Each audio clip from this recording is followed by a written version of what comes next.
This guy was about to become a senior mage and ready to propose to the love of his life, already thinking about the happy days and nights they would have together. But destiny was brutal. His unique and unseen magical discoveries were stolen by his superior, and that made him lose his promotion. Nobles used this moment to get his fiancée, and she was sold to a high-ranking noble as a plaything for night entertainment. Fueled only by rage and pain, he decided to attack them, but since his focus was researches, he was defeated and thrown into prison. There he discovered that after some days with the nobles, his beloved decided to end her own life. Now desolated and deep into sorrow, he decided to go all in with the forbidden dark magic. With the prohibited power, he slaughtered the guards and escaped the prison, invaded the castle of those who ruined his life and made them beg for mercy. The nobles offered riches, his title, any new woman he wanted, but that guy that had lost everything didn't want anything other than revenge. He killed them without hesitation and moved a golem army to declare war on the unfair and corrupt noble system. But the world had its hero, the boy blessed by the goddess. He was labeled as the Demon King, monsters, accused of being the incarnation of all evil, and then he clashed with the chosen hero's army in a long war. In the end, only the hero stood. The mage was unable to overcome the divine power, but he cast one final dark curse before being beheaded, putting a stain in the hero and all his descendants. And now, hundreds of years later, the curse still lingers. The so-called hero's bloodline teeters on the brink of vanishing, and the so-called Demon King has just been reborn, reincarnated into the very family he once cursed. But his curse was so effective that the family is about to go bankrupt and lose everything. The problem is that now he needs power again to completely destroy every single noble. The moment he woke up screaming, Hans the butler entered the room. They had a small talk where the boys step by step began to find out where he was and who he was. He couldn't believe that the simple curse he cast 500 years ago really had completely destroyed that guy's lineage, and that even he now was being affected by it. After reading some books, he understood everything and could only think that he's the one at fault for losing. But for some reason, he feels the curse itself has something to do with him being born in this family. But he now had the chance to reorganize his army to fully vanish the corrupt nobles. But suddenly he heard someone shouting outside. His butlers were all scared and tense, and there stood a 4'1" ugly merchant called Darren, saying he wants an audience with the young master right now. He had to pay his debts. RMC laughs, saying the curse was really good since the dude even is on debt. Even worse, 30,000 pesos, the money he got to develop a mine but never paid. Hans tried to explain that the master had to rest due to his condition, but the merchant refuses to hear any of it, saying they need to hear about this matter from the young master himself. At that moment, everyone falls silent.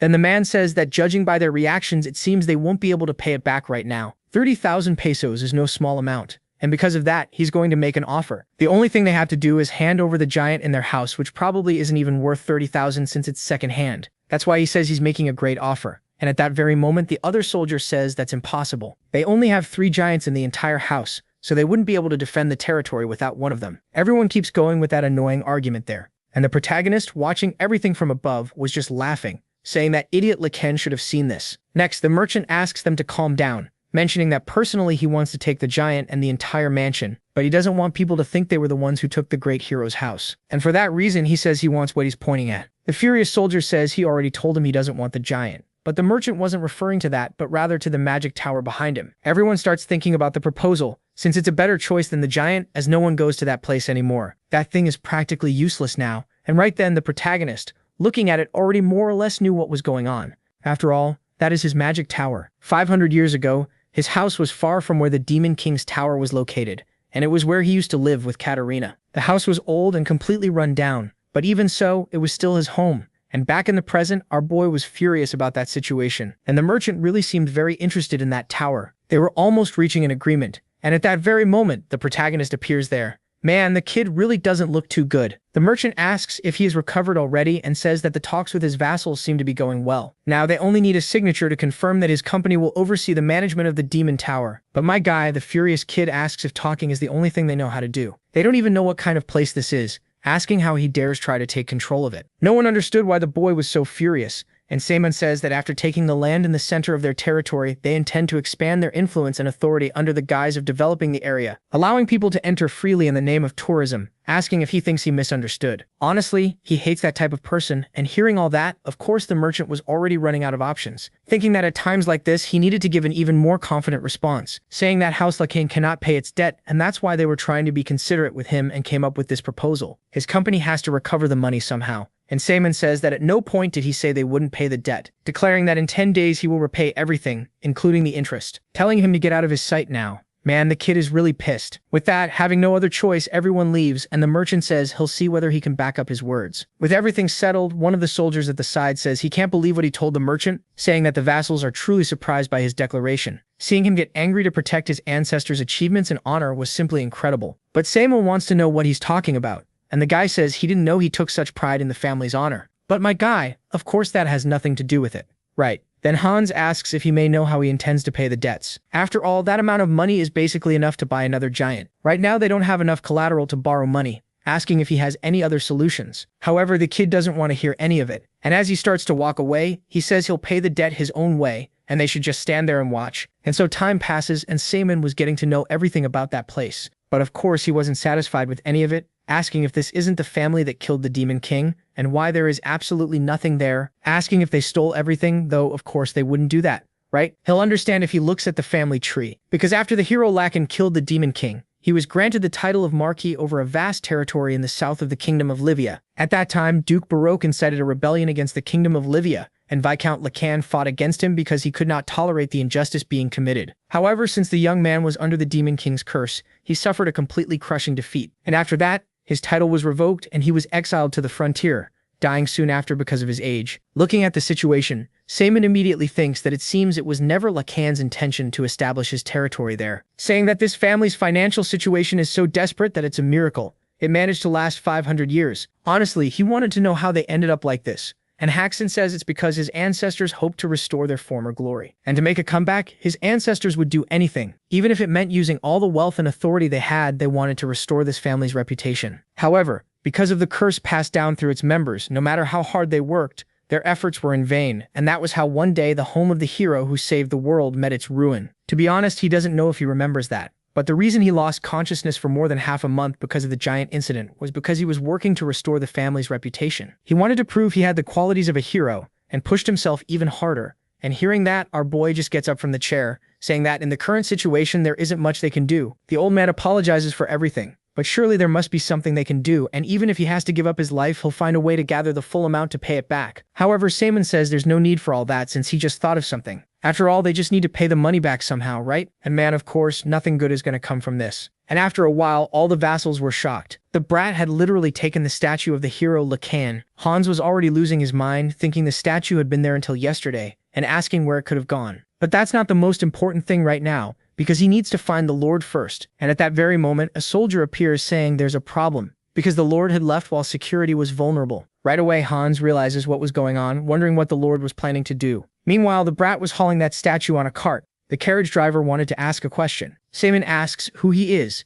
and the guy is surprised that he forgot. After all, his name is Phillips, and he serves him as his guardian knight, asking if he really intends to sell that statue. And the boy says yes, because it should bring in good money if they melt it down. The guy tries to say it was a very important statue, but of course Simon doesn't want to hear any of it, asking if those 5 centuries of history are going to feed him. The guy says he won't be able to pay off his debts just by selling that statue. However, Simon says that's only a small part of his plan. After all, he's going to use the money from the statue to gamble and win the 30,000. Wow, what an idiot. Hearing that, of course, the soldier is shocked, right? Asking what will happen if he ends up losing all the money. If he had known that was the plan, honestly, he wouldn't have gone with him. So they should go back now and beg forgiveness for everything that happened. But man, there's no turning back now. And Simon says that if he went back now, he'd have to explain why he left with the statue of the great predecessor. And if his reason was that he needed money to gamble, they definitely would never forgive him. Besides, he's sure he'd be permanently kicked out of the family if he went back now, right? They definitely wouldn't do anything to him since he's the lord of that place. But on the other hand, he'd be the only one cast out. Right then, man, of course the brat had already realized what had happened. And there's no other choice but to keep going. Right? Simon tells him to think about what's best for him because he could end up becoming a penniless bum, or even become a hero who would bring honor to that blessed house. Telling the poor guy to choose already, with no other choice, they'll have to keep going, and the soldier thinks he heard that his personality changed after he woke up from the coma. But this guy is basically the devil himself. And a little later, the two were near a boat, and after getting on it, finally they head toward their destination. Sometime later, in a port city, finally they manage to sell the damn statue. Looking around, Simon says this place has certainly changed, and the boy asks if he's been there before. He says only a little, although it wasn't like this before. After all, back then it wasn't a place they could easily access because of a monster, and it was basically a deserted island. Anyway, 500 years have already passed, and it was definitely a good idea to go there. And so, time passes, and the two walk through the city, getting to know everything around them. And man, it's finally time to gamble. I can already tell nothing good is going to come of this. Simon, without wasting any time, already wanted to go into the establishment. But the boy asks him to wait. He needs to get a little air first, asking if he knows any way to win every game. And the brat confidently says that when it comes to gambling, your attitude is what matters most. But a few minutes later, the brat gambling had basically lost everything. And the guy on the other side of the table asks if he's going to continue. Apparently, he doesn't have any money left, so they should stop there, right? However, the protagonist had already made up his mind, ordering Phillips to bet the rest of the money. The guy gets nervous, but there was no other choice but to do it, right? And Simon, full of confidence, tells him to bet everything all at once. Phillips thinks the family was definitely doomed. And the guy on the other side of the table says he must be really nervous about their game. And Simon says that being anxious doesn't change the outcome. At that, the guy says that if that's the case, they should reveal their cards already. And completely confident in his hand, he already thinks he's won. But Simon asks him to wait, finally showing his hand. The man is shocked that he lost, and the protagonist, as casually as ever, says it was a good match. But my friend, the guy was not happy with the loss, saying that he probably used some kind of trick. And Simon says he knows very well that the people behind him are telling him all of his cards. Obviously, there was no way he wouldn't know that because all the nearby spectators are his subordinates. But the reason he kept falling for that trick was because he needed to touch literally every single card. Of course, he left a little mana in them, and that way he could control them with his marks. That's how he won. And then Simon tells him to admit his defeat already. But the opposite happened. And man, the guy sent a whole bunch of people after the kid, who says these idiots are still the same, even after 500 years. He doesn't have the same amount of mana as before now, but that's not a problem when facing them. At that very moment, a bunch of mercenaries charge at the protagonist, and Phillips, without wasting any time, draws his sword, asking how they dare turn against the sole heir of the Lacan family, which means he's probably prepared to risk his life.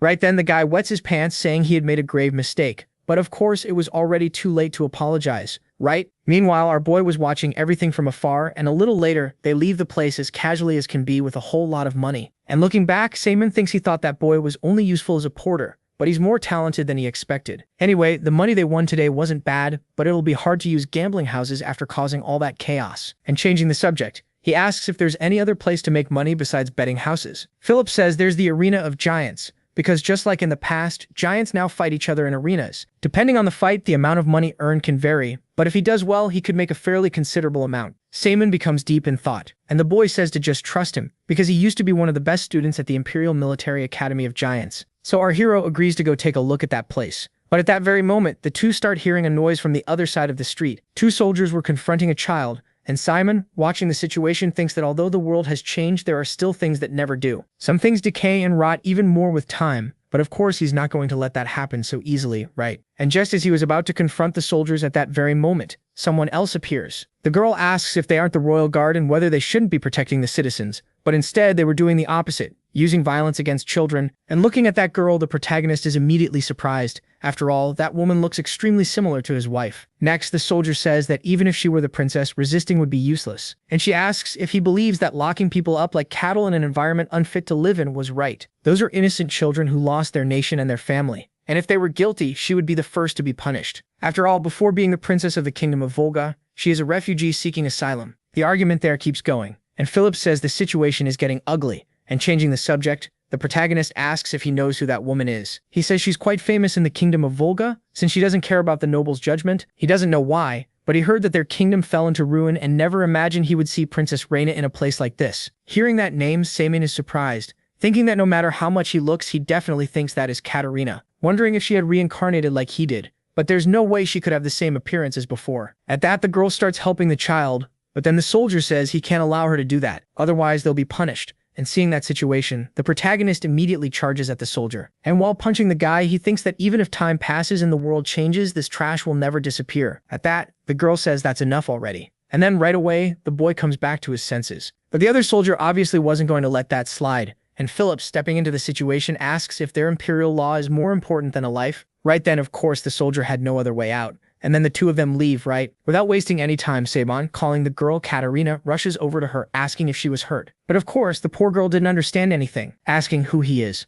Saban asks if she doesn't recognize him, but she tells him not to come any closer, asking what difference there is between him and the guards who were doing that to those children. More importantly, he seems to be mistaking her for someone else, stating that her name is not Katerina, but Rainia. At that very moment, Philip shows up to explain everything, and Saban remains there in silence, deep in thought, thinking about how he endured countless hours alone, even knowing she would never come back. But even so, he had made all that mess just because the two of them look alike. At that very moment, an old man appears asking what the princess was doing there. It can't be possible that she was fighting the guards again, and right after that, he asks who those people standing by her side were. The situation isn't very good, so I'd appreciate it if you didn't get too close to the princess. Then Saman says that all of this is nonsense. Even if it were true that he had misunderstood the situation, it doesn't change the fact that he had helped. He didn't do it expecting anything in return. But it would be nice if she at least said thank you, right? Yeah. At least he's right about that. And right after that, the brat casually turns his face away, and the old man says to just let them go. A little later, at the Arena of Giants, yet another one of the thousands of fights is taking place there. The protagonist and Phillips watch everything from afar, and then the winner is announced there in the middle of the arena. Phillips says he had gotten the bet right again, and if this keeps up, all their debts will be gone and they'll be able to get rich. And Simon, in the middle of that situation, thinks that all of this is pretty easy. The giants are based on golem magic, and he can easily determine the winner because he can see their mana flow. So the next fight was finally about to begin. And man, that giant there is different. Simon keeps watching everything in silence, and when the other gate opens, a smaller giant appears. And the protagonist, unbelievably enough, says to bet everything on him. Clearly, Phillips didn't understand a damn thing. And Simon says that he sees something different in that giant. A few minutes later, and sure enough, my friend, the small giant was managing to hold out in the battle. Unbelievably, he was even counterattacking. And right after that, the axe giant says he thought he was just an amateur, but now he sees he has some skills. But unfortunately, it's still not enough. Phillips, watching the battle from afar, thinks that giant was already going to lose, but Simon thinks the other giant has the advantage in terms of mana. So he wanted to know what they were thinking,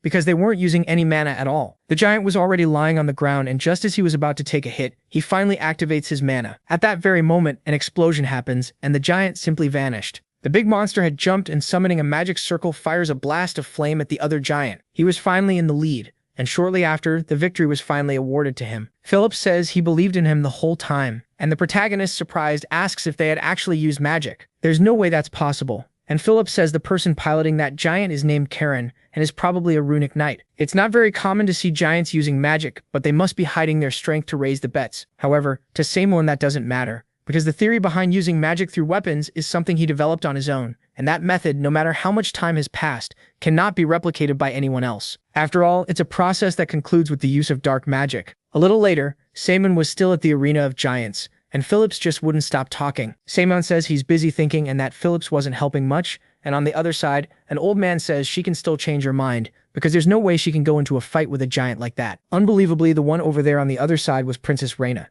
and the two of them just keep watching. The old man asks why she agreed to a duel like this, because she'll have to marry the count if she loses, and that's not a decision she can make lightly. But she says she made that choice carefully, because if she hadn't accepted, a lot of refugees would have been killed and gone hungry. In other words, to save everyone, this was the only way. The two keep arguing there, and the old man says that fighting with a giant that's falling apart obviously won't be enough to win. You want so badly to protect the refugees, but you don't value your own life. And right after that, Samian loses interest and says they should just leave already. And while walking through the place, he says she's definitely not Katerina, so there's no need to get involved in this, right? But then, the old man says she's just selling herself. The Count is a man who stops at nothing to get what he wants and has even threatened the refugees many times. Without the princess, the refugees will be helpless, and unless the Mana Stone is completely replaced, that giant won't even be operational. He should definitely listen to the old man. And she says she's aware of that, but even so, she can't give up, because if she loses without even trying, there won't be anyone left to defend the weak. And at that very moment, Simon cuts into the conversation, asking if he could take a look at the giant,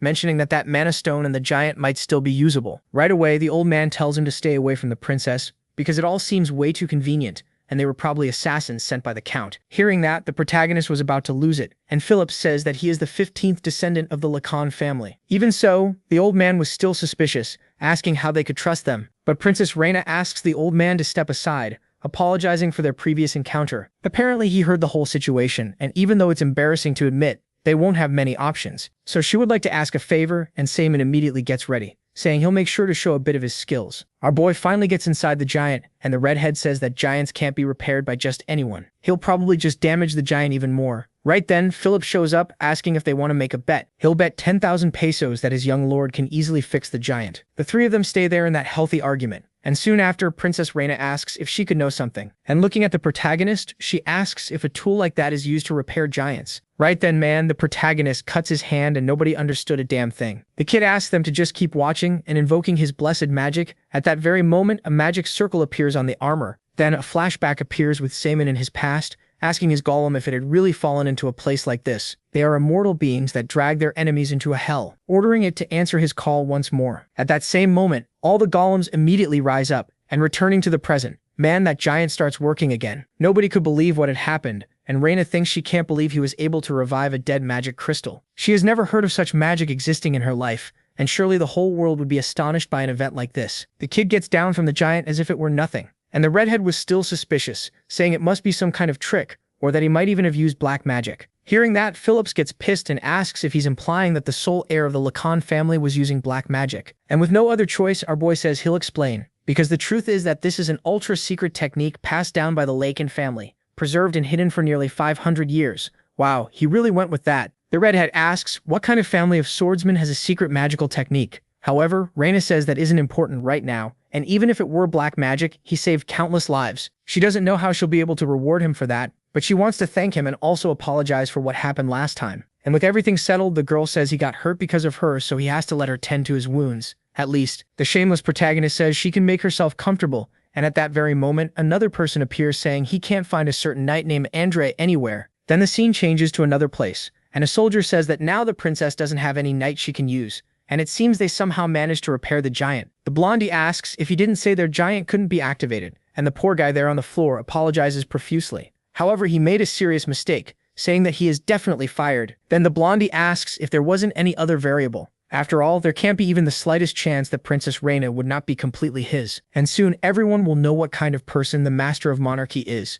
The scene then shifts to the Arena of Giants, and the commentators were introducing the fight between Princess Reina and the Count. The guy's giant is literally absurd, completely armored up. However, on the other hand, the other giant simply still hadn't appeared. Everyone in the stands starts getting nervous, telling them to give their money back, and the Count, full of himself, already thinks he had won. At that very moment, a flashback appears with everyone nervous because they no longer had a pilot. They had been betrayed at a crucial moment like this, and soon after, Simon asks if she can't participate, she'll have to marry the Count. And if that's the case, he believes he could help her with that too. Reina asks how he could do that, and Phillips says it's not that he doesn't believe in him, but he surely hasn't forgotten what happened the last time he tried to operate a giant. However, the kid tells him not to worry, and returning to the present, the armored giant finally appears. The spoiled Count, furious, asks if he didn't say there were no more pilots on the princess's side, and the poor guy beside him says he was sure of it, which means she probably hired someone else. But he's sure that person doesn't realize the importance of this battle. It's almost unbelievable that someone so desperate exists that they would dare stand by the princess in his territory. And there in the stands, the old man and the princess are relieved that they arrived in time. At first glance, the difference in the giant's performance is enormous.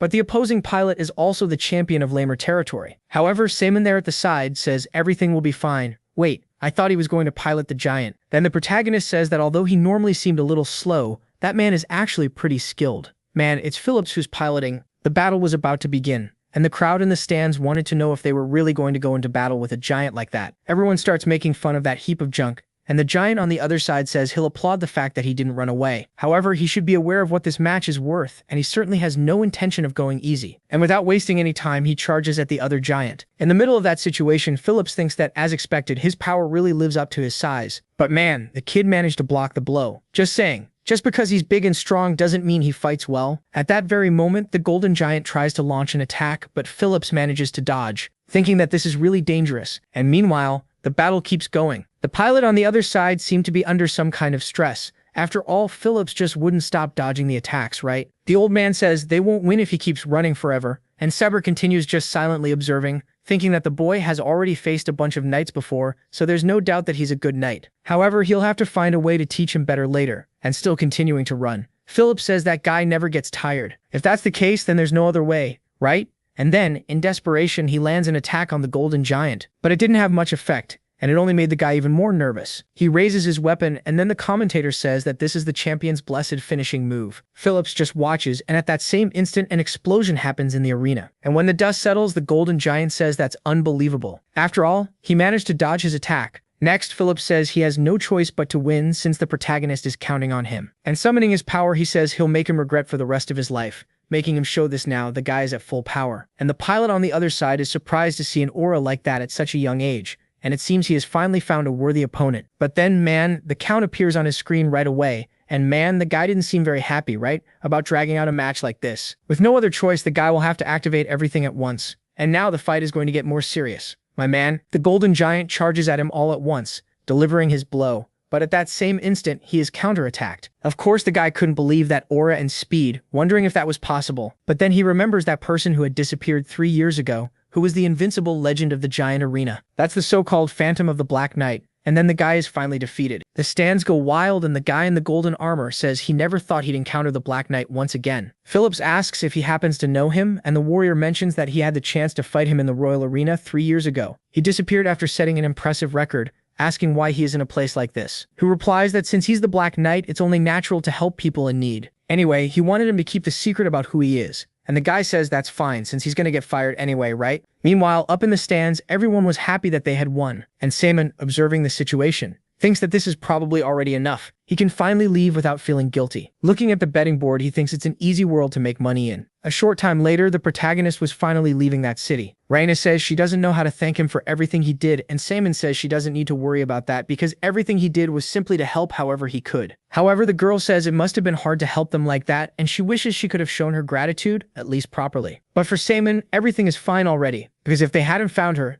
they wouldn't have made so much money. To be honest, I wanted to stay there longer, but since they caused such a huge scene, I think it's better to leave before your identity is revealed. The two keep talking a little more, and Saman says he thinks it would be better for her to leave that area as soon as possible. Because if that guy is willing to do something like that, he definitely won't give up on her easily. He's probably planning his next moves, and then the old man says he's right and they need to leave, while Count Monarch has no reason to keep them there. At that, Saman says he understands that she's worried about the refugees, but even if she stays there, there's nothing she can do to help all of them. In other words, to have a better future. He thinks it would be wise for her to take a step back for now, and the girl, interrupting our hero, says she already knows that. This is hard, but even if it seems stubborn and ignorant right now, she can't just leave her people without someone to rely on. Even if it's only a little, she wants to do everything she can, and hearing that, Saman says he understands. The two say their goodbyes, and then, finally, they leave on the boat. However, there were extra people aboard, and Phillips asks why they brought those idiots along. Saman asks if they're supposedly going to use the giants without anyone to repair them, and Phillips questions whether the protagonist couldn't just repair them himself. The two keep arguing there, and some time later, they finally arrived at the Lacan estate. That merchant from earlier was inside the house, taking everything he could carry. He says he believed it when the protagonist said he would pay such a huge debt, but even so, he betrayed his people and ran away in the middle of the night. At that very moment, Phillips appears and introducing himself.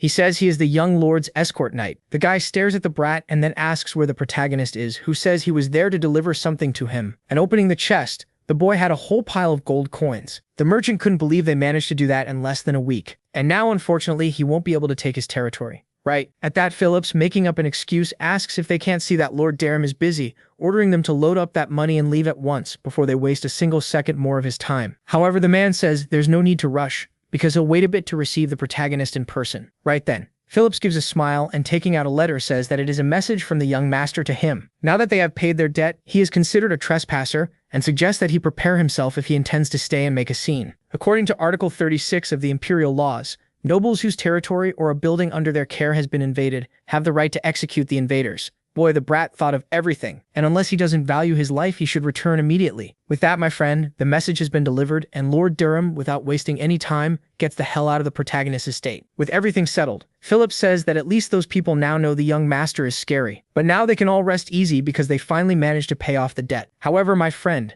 the opposite was happening, and everyone rushes at Phillips wanting to know where Master Lacan's blessed statue was. The soldier asks where the young master is, and it can't be possible that something happened to him. The brat tries to say something, but then everyone interrupts him. The scene then shifts to another place, specifically to the Demon King's tower. Our boy was entering that place, and looking around, he realizes it's a complete mess. Obviously, they weren't going to take care of this place, right? And turning on the lights, he says he should at least be grateful it's still standing after 500 years. He looks at the stairs and then remembers his best moments by his wife's side, thinking that this is the last place filled with memories of her. No matter what happens, he will definitely protect this place. That is the only thing that matters. And leaning against a wall, he says he hopes that thing still works. At that very moment, a bunch of lights appear, and then a huge door opens. The brat is happy that everything is working normally, and looking at the situation, he wonders if he should then take what is rightfully his. The best way to fight a curse is to have mana stronger than the curse itself. He had heard that advice a long time ago, but at the moment it is the only solution he has, and using his mana he opens that door, saying that it has been 5 centuries since the last time he was there. And he did a good job protecting his home. He looks at a jar that was in front of him, and Saman says it's been a long time, calling that thing the Demon Harith. Then a flashback appears with the protagonist back when he was the Demon King. Apparently he was invading some place, and looking at a being, he asks if he is the ruler of that place. The girl says she heard that he had already brought down several fortresses, and honestly thought he would be an old man. However, incredibly enough, he is very young, and because of that she is disappointed. It is quite impressive for a human, however, and since she is so moved by his hard work, she will show a little mercy, saying that he may ask whatever is on his mind. After all, it is only fair to satisfy his curiosity before he is killed. Next, Saman says that she is the chattiest high-ranking demon he has ever met, asking whether a being like that gets ranked higher the more they talk. Then, my friend, the demon becomes furious, saying that he got that ignorance from defeating a few lower demons. However, she will show him that the demons there are nothing like the ones he has faced before. However, the protagonist tells her not to worry because he has not yet reached the point of going to the battlefield completely alone. Man, just look at the size of the golem. The girl is surprised, and right after that, at that very instant, the battle begins in the middle of that hall. The fight goes all out, and the two of them just keep watching. They stare each other down, and then finally, they go at each other one-on-one. And shortly after victory is finally given to the protagonist, the girl asks what he intends to do after converting her into demonic energy, or if by any chance he was planning to change the world. However, Saemon says she does not need to know anything, but either way she will be reborn as demonic energy. Then the scene finally returns to the present, with Saemon thinking that the process of bringing down that woman was much harder than any other. If you absorb powerful demonic energy the wrong way, many bad things can happen. He personally witnessed people turning into horrifying creatures because of it. He could not absorb it back then because of the high risk, but when he learned the correct method to absorb demonic energy safely, he had already reached the 9th circle and no longer needed it. And honestly, he did not expect to have to use it now, 5 centuries later. And after swallowing that stone, the kid starts feeling the effect immediately. And at that very instant, he seems to have some kind of hallucination. Looking around, our boy thinks this is probably the so-called realm of the mind. Apparently, he was not swallowed up by the demonic energy, so there is probably something else there too, right? In the middle of that smoke, there was someone, and man, it was that demon from before. However, she does not recognize our boy, asking who he is, and he thinks that it will definitely be hard to withstand all that with his current body. It has already been 500 years, but she still has this enormous amount of demonic energy. And then he says that he came there to borrow her power. And at that very instant, the girl apparently recognizes our hero, and grabbing him by the neck, she says that he is completely weak now. Honestly, she almost did not recognize him, and changing the subject, asks what brings him there. He says that he had already said it before, since he needs to borrow her power. However, she questions whether he is sure that will be possible, especially with such a fragile body. The enemy who imprisoned her there for centuries came there in a pitiful state, wishing for her strength, asking whether he does not find that funny too. And Saemon, meanwhile, can barely endure it, thinking that she could snap his neck at any moment. And taking his hand off the girl's arm, he asks whether she is okay with that. After all, he came there with a fairly decent proposal, asking whether she is simply going to kill him, thinking that the girl probably wants his body as a source of magic, so she probably will not kill him. Next, the woman, incredibly enough, lets go of the boy, saying that she will at least acknowledge his courage, asking whether he thinks he will be able to withstand her power, even with his circle destroyed. Saemon says that if he cannot, she can simply take over his body and there are no disadvantages for her, since she was trapped there for centuries. And accepting the offer, the girl casts her magic on the protagonist, saying that she will toy with him because of the time she was trapped there, and that he should at least be able to endure this. Watching the situation, Saemon wonders whether that is the so-called mind control,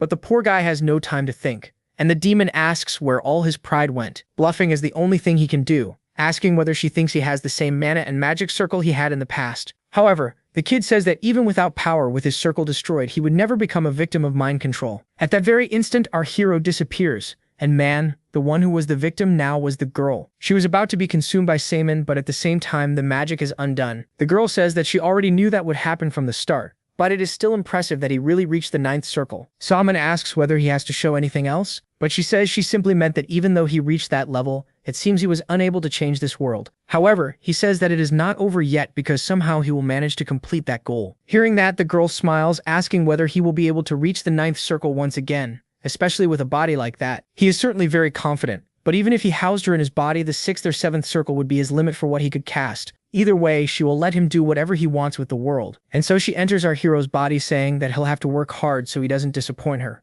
right? The scene then finally returns to the mansion, and the kid didn't seem to be doing very well. Summoning his mana, he realizes that she's only at the 3rd circle, but just having a foundation is already more than enough. Anyway, if the demon Horeth had wanted to, she could have taken control of his body a long time ago, so he'll have to live up to her expectations. Since he knows the theory of enlightenment behind each circle, reaching the 9th circle probably won't be that big of a problem. However, gathering demonic energy to reach that circle will definitely take a considerable amount of time, and for that reason he needs to start acting immediately. And opening yet another door, he finds an old magic circle, saying that it has been resting for 500 years and it's already time to start working again. Placing his hand on the magic circle, the magic awakens, and Saemon says that now they'll have to help him with his plan. Then the scene returns to the city of Lamer, and man, I'm going to be honest, that count didn't seem to be doing very well. He says that no matter how much he thinks about it, there's something very strange going on. Even if the difference in performance between the giants was 5-fold, losing like that was unacceptable. He was probably working with Reina in secret, but of course the guy says he would never do that and swore loyalty to him a long time ago. However, that isn't enough to convince the Count, asking if that's all he has to say. And having no other choice, the young man says he knows something about the pilot of the other giant. 3 years ago, he faced him in the Imperial Arena of the Giants, and he was a knight famous for never being defeated. They left not long after that, so probably no one knows his identity. Then he says, "All right, I get it," and heads on. With everything explained, the Count says he thinks he has nothing else useful to say, and the guy slashes the poor bastard with his knife. Next, the guy with glasses says that Princess Reina remained in the city of Lamer, and it seems that the reason she's staying is because of the refugees. Hearing that, the man orders him to keep an eye on the girl's whereabouts, and besides that, he has to investigate the pilot who was controlling that giant from earlier. More specifically, find out immediately where he lives. After all, he's going to personally see what that man is made of. For a long time, the Laken family has prospered because of the nearby river and the fertile land. However, most have already left, leaving many houses abandoned. There are already 3 villages on the verge of becoming ghost towns, asking what he thinks about this problem. The protagonist simply tied up one of his subordinates, who asks why he's doing this, and Simon says he's playing dumb, because that problem is probably his fault. But the guy says there was nothing he could do about it, and that he really tried his best. Simon asks if he really gave it his all, and the guy had nothing to say and was just trying to survive, right? The protagonist says he'd love to hang him in the middle of the square as an example, but the more he looked into his past, the more interesting he became. Apparently, he's a talented individual recognized by the Empire. However, he turned down offers from other estates and decided to come here. He had asked for the finance books from the last 10 years to see how he was doing,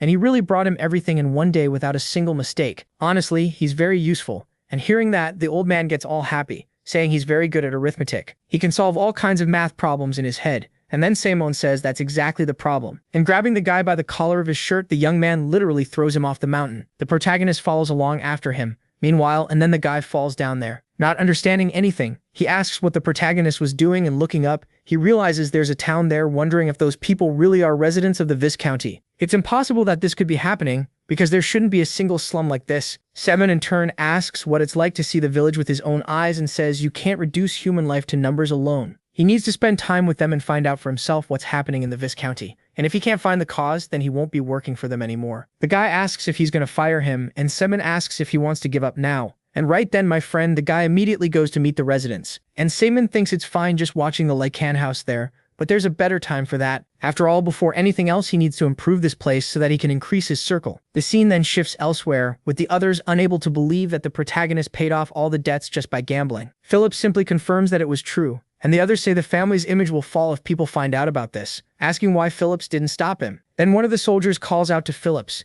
asking if our hero's identity wasn't revealed. He says of course not. After all, he's not that stupid, right? However, then he remembers that he revealed the protagonist's name at that moment, and man, honestly, nothing good is going to come for the poor guy now, huh? He says he ended up being way too stupid. However, he had not revealed his identity during the games. The butler says that even so, it is only a matter of time until everyone knows, and considering the Count's intelligence, all the news will reach him. And it is possible that they might even start some kind of war. And if he were to do that, realistically, there is nothing they could do. Count Monarch expanded his territories through wars, and they basically just gave him one more reason to start another one. And then, at that very moment, the protagonist appears on the scene, asking where those who said the family's reputation is important are, and whether they are saying they should simply ignore the evil acts happening right in front of them. The soldier says they are only speaking realistically because their military strength is nothing compared to Count Monarch's. The only thing they wanted to do was warn that his decisions had basically put the entire house in danger. And hearing that, Simon asks whether they earned their hero titles by licking the boots of those in power, and whether they were not considered heroes because they fought even in the most unfavorable situations in the name of justice. The butler says that the people there are giving it their all,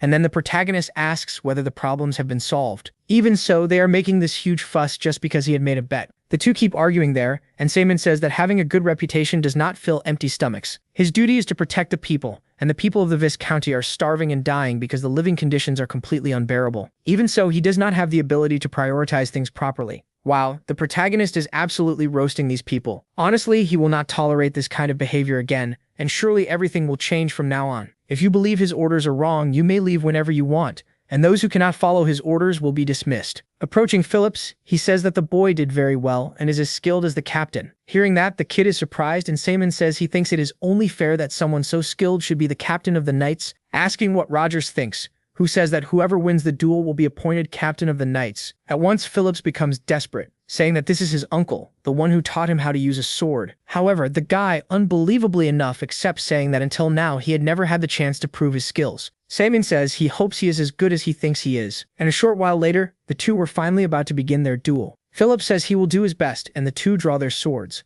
The duel finally begins. Simon thinks that it seems Phillips is a little nervous, assuming Rogers might actually be quite powerful. At that moment, the kid summons his aura charging at Rogers. However, the man easily blocks it, saying that it seems his skills have improved. Phillips says that things are different now, and at that very moment, charges once again toward his uncle. He keeps circling his target, and the soldier says that it seems he is not messing around. After appearing behind the man, he says that then the young lord praised him for good reason. However, to become a blade that protects the family, he needs to train much more. The guy literally threw him to the ground. With that, Phillips was easily defeated and is thrown away. Even so, the boy still did not give up, but at that very moment, Rogers places his sword at the boy's neck, saying that the fight has definitely come to an end. Having no other choice, the boy had to surrender. Right, and in the middle of that situation, the soldier asks the young master whether that is enough to show why he is the commander of the knights. And seeing all that, the boy gets really excited, saying that all of this is impressive. A short while later, the whole group was training, and Rogers says they had better not give up after all. The young master is watching them. On the other side, Samian says he never thought he would lose so easily, and Phillips says that Uncle Rogers is among the 5 best swordsmen on the continent. The poor guy was completely upside down, and the protagonist says he intends to select him as his official escort, asking Phillips to make sure he does whatever is necessary to fulfill that role. And hearing that, my friend, the kid gets emotional right away, saying that he will do his best and that to become the blade that protects him, he will become worthy of his trust. Samian says that if that is the case, then he has to hurry and join their training right away. And to think that 10 of the 50 knights would be considered specialists, and he thinks they can thank their warrior family lineage for that. Those 2 are incredible talents that most people would wish to have,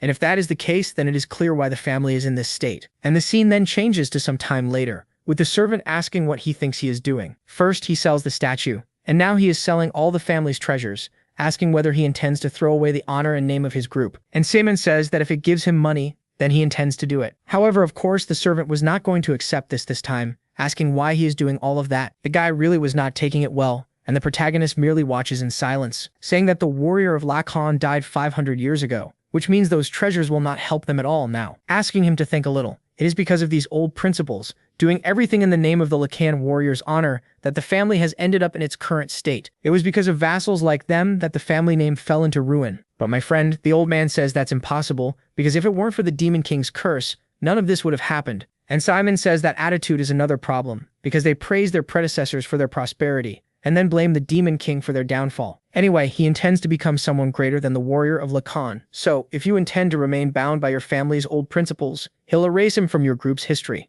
The kid isn't messing around. Shortly after, the servants ask if Hens was alright. He says he remembers the time he held the protagonist in his arms while reading him a book, and honestly, he can't believe how much he has changed. The way he constantly visited the Demon King's castle had no explanation, which means he is certain that he must be the Demon King's curse. The scene then shifts to the protagonist. Phillips asks if he can't follow Hans's advice at least this once, because what he just said was very insensitive. However, our hero says his thoughts are a little different. After all, he doesn't intend to give Hans even a single moment to think. Anyway, they can talk about that later, asking whether he finished the task he had given him. And a little later, the scene shifts somewhere else. Samian says that this is different from what Phillips said. The guy in the cell was completely worn out, and the young man, noticing someone was outside, asks who they are. At that very moment, our hero begins to feel that immense pressure, thinking he is certain that this is the power of a 5th circle. Or maybe it could be even more powerful than that. And the guy who was not friendly at all speaks again, telling them to answer who they are. At that, Samian says he heard he had been locked up there for a long time, but it seems he was doing just fine,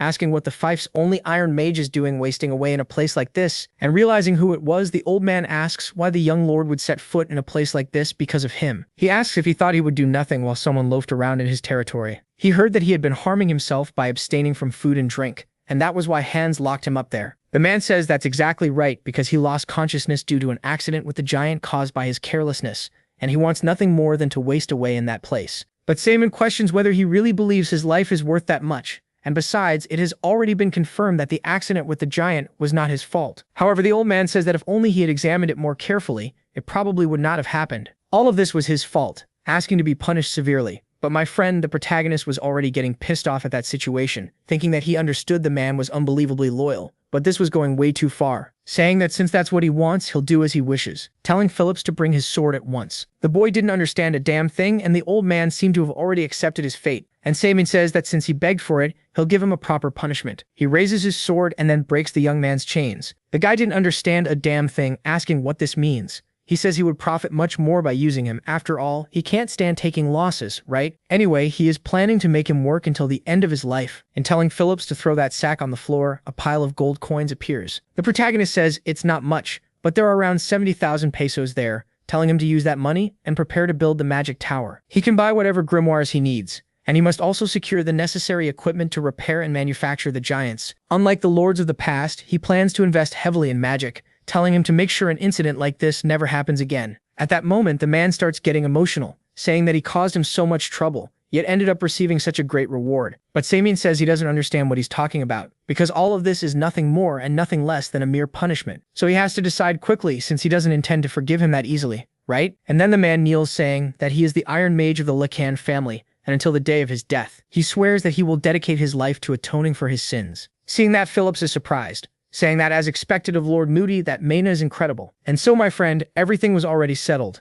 And meanwhile, the servant Haynes was watching everything from afar, thinking that Simon managed to persuade a man as stubborn as Moody. He really is incredible, but for some reason he is still wary. And so, a month passes after that mess, and Hans, watching everything from afar, thinks that the family is progressing little by little. Phillips, who was far from being a dedicated person, is now training more than anyone else. Besides that, Moody, who had hidden himself away in shame after the mistakes of his past, is now taking the initiative in training recruits. At that very moment, another person appears, saying it's been a very long time. Man, that little guy from before came back, and Hans, surprised, asks where he had been all this time. He says it's a very long story, but he thinks it would be better to explain while showing him. And when they return to that same beat-up little town from before, man, it almost looked like a completely different place. Unlike before, anyone can now sell their products freely. This was decided together with all the residents there. On top of that, they're even discussing together how to improve the fief, and the old inefficient traditions are being abolished, asking Hans whether he doesn't think the fief should have been like this from the start. At that point, there was no other way, and the butler thinks he has no choice but to agree. However, he cannot deny that everything happening now goes against 500 years of the Lacan family's policies. A little later, the captain of the knights says he had the same concerns Hans has now. However, he left all that behind since the protagonist proved himself through results, and because of that, he has nothing more to say. And as he gets up to leave, he asks whether he doesn't think it's his duty to place all his trust in the young lord. The guy finally leaves the room,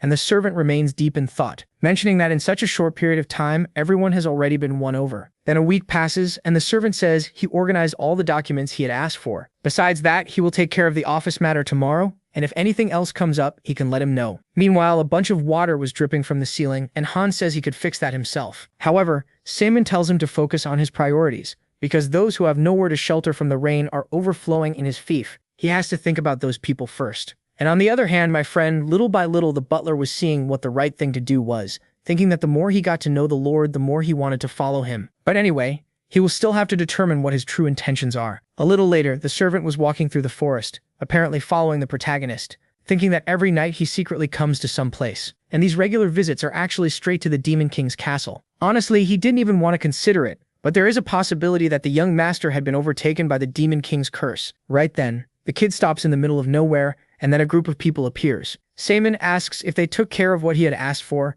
and the bald guy says of course they did. After all, it was nothing major, right? And seeing everything from afar, Hans was surprised, thinking those men were the same bandits who had been banished from his fief for looting. Assuming they had been hiding in that place the whole time, and there seemed to be a lot of them. The protagonist says they work really fast, but anyway, they should get started already, right? The bearded guy there says he understood everything perfectly, thanks to the book Simon had given him. And meanwhile, Hans was wondering why the protagonist had given a book to those thieves. It was too far away to hear anything, and he wondered what the Lord was trying to do. And then the whole village says that thanks to him, they are no longer illiterate, thanking him for everything the Lord has done so far.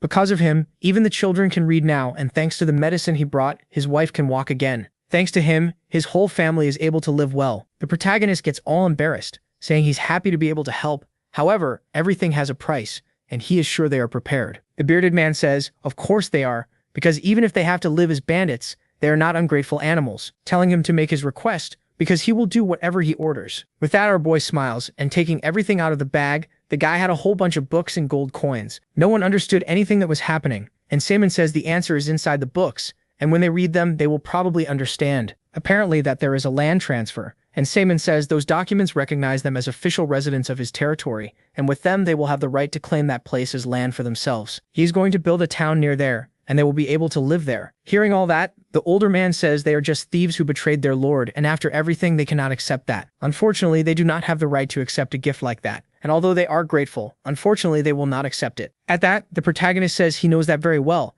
After all, even if they had no choice, looting is a very serious crime. However, the fact that the Lacan family forced them to do it is another crime he cannot forgive. Although they stole from others, he honestly believes they still have a chance to atone for their crimes. Anyway, that money is only half a year's pay, and from now on they will become his mercenaries. What is this? Is the guy trying to form a village gang? This will be their path to atoning for their sins, and it is the future that he could at least offer them. However, the path they will walk until that future depends only on them, and for that reason, he will continue trusting his group. With that, my friend, there was no other way. And so, the entire village swears loyalty to our hero. And seeing everything from afar, Hans thinks that bandits inside the territory were considered targets for subjugation. At least that was the rule of the Lacan family in the past. The scene then shifts to another place, with Philip saying they have already spent almost all the money they brought from Lamer, asking what they should do now, and Simon tells him to just shut up, asking if he brought the records on the development of the mines. As for that, there are only records of failed attempts, and although they tried searching their territory, there was not a single sign of a mine anywhere. At that, Simon asks why they went into debt over something with so little chance of success, and the boy says it was because that was their only option at the time. Basically, they were in terrible shape because of some unfortunate events that happened in a short period of time. And after looking at the situation, Simon realizes things were bad, and it is basically impossible to maintain the territory like this. However, there is something strange, because there should be at least one mine, asking why there are no records in that place. Philip says that is the Rokia mountain range,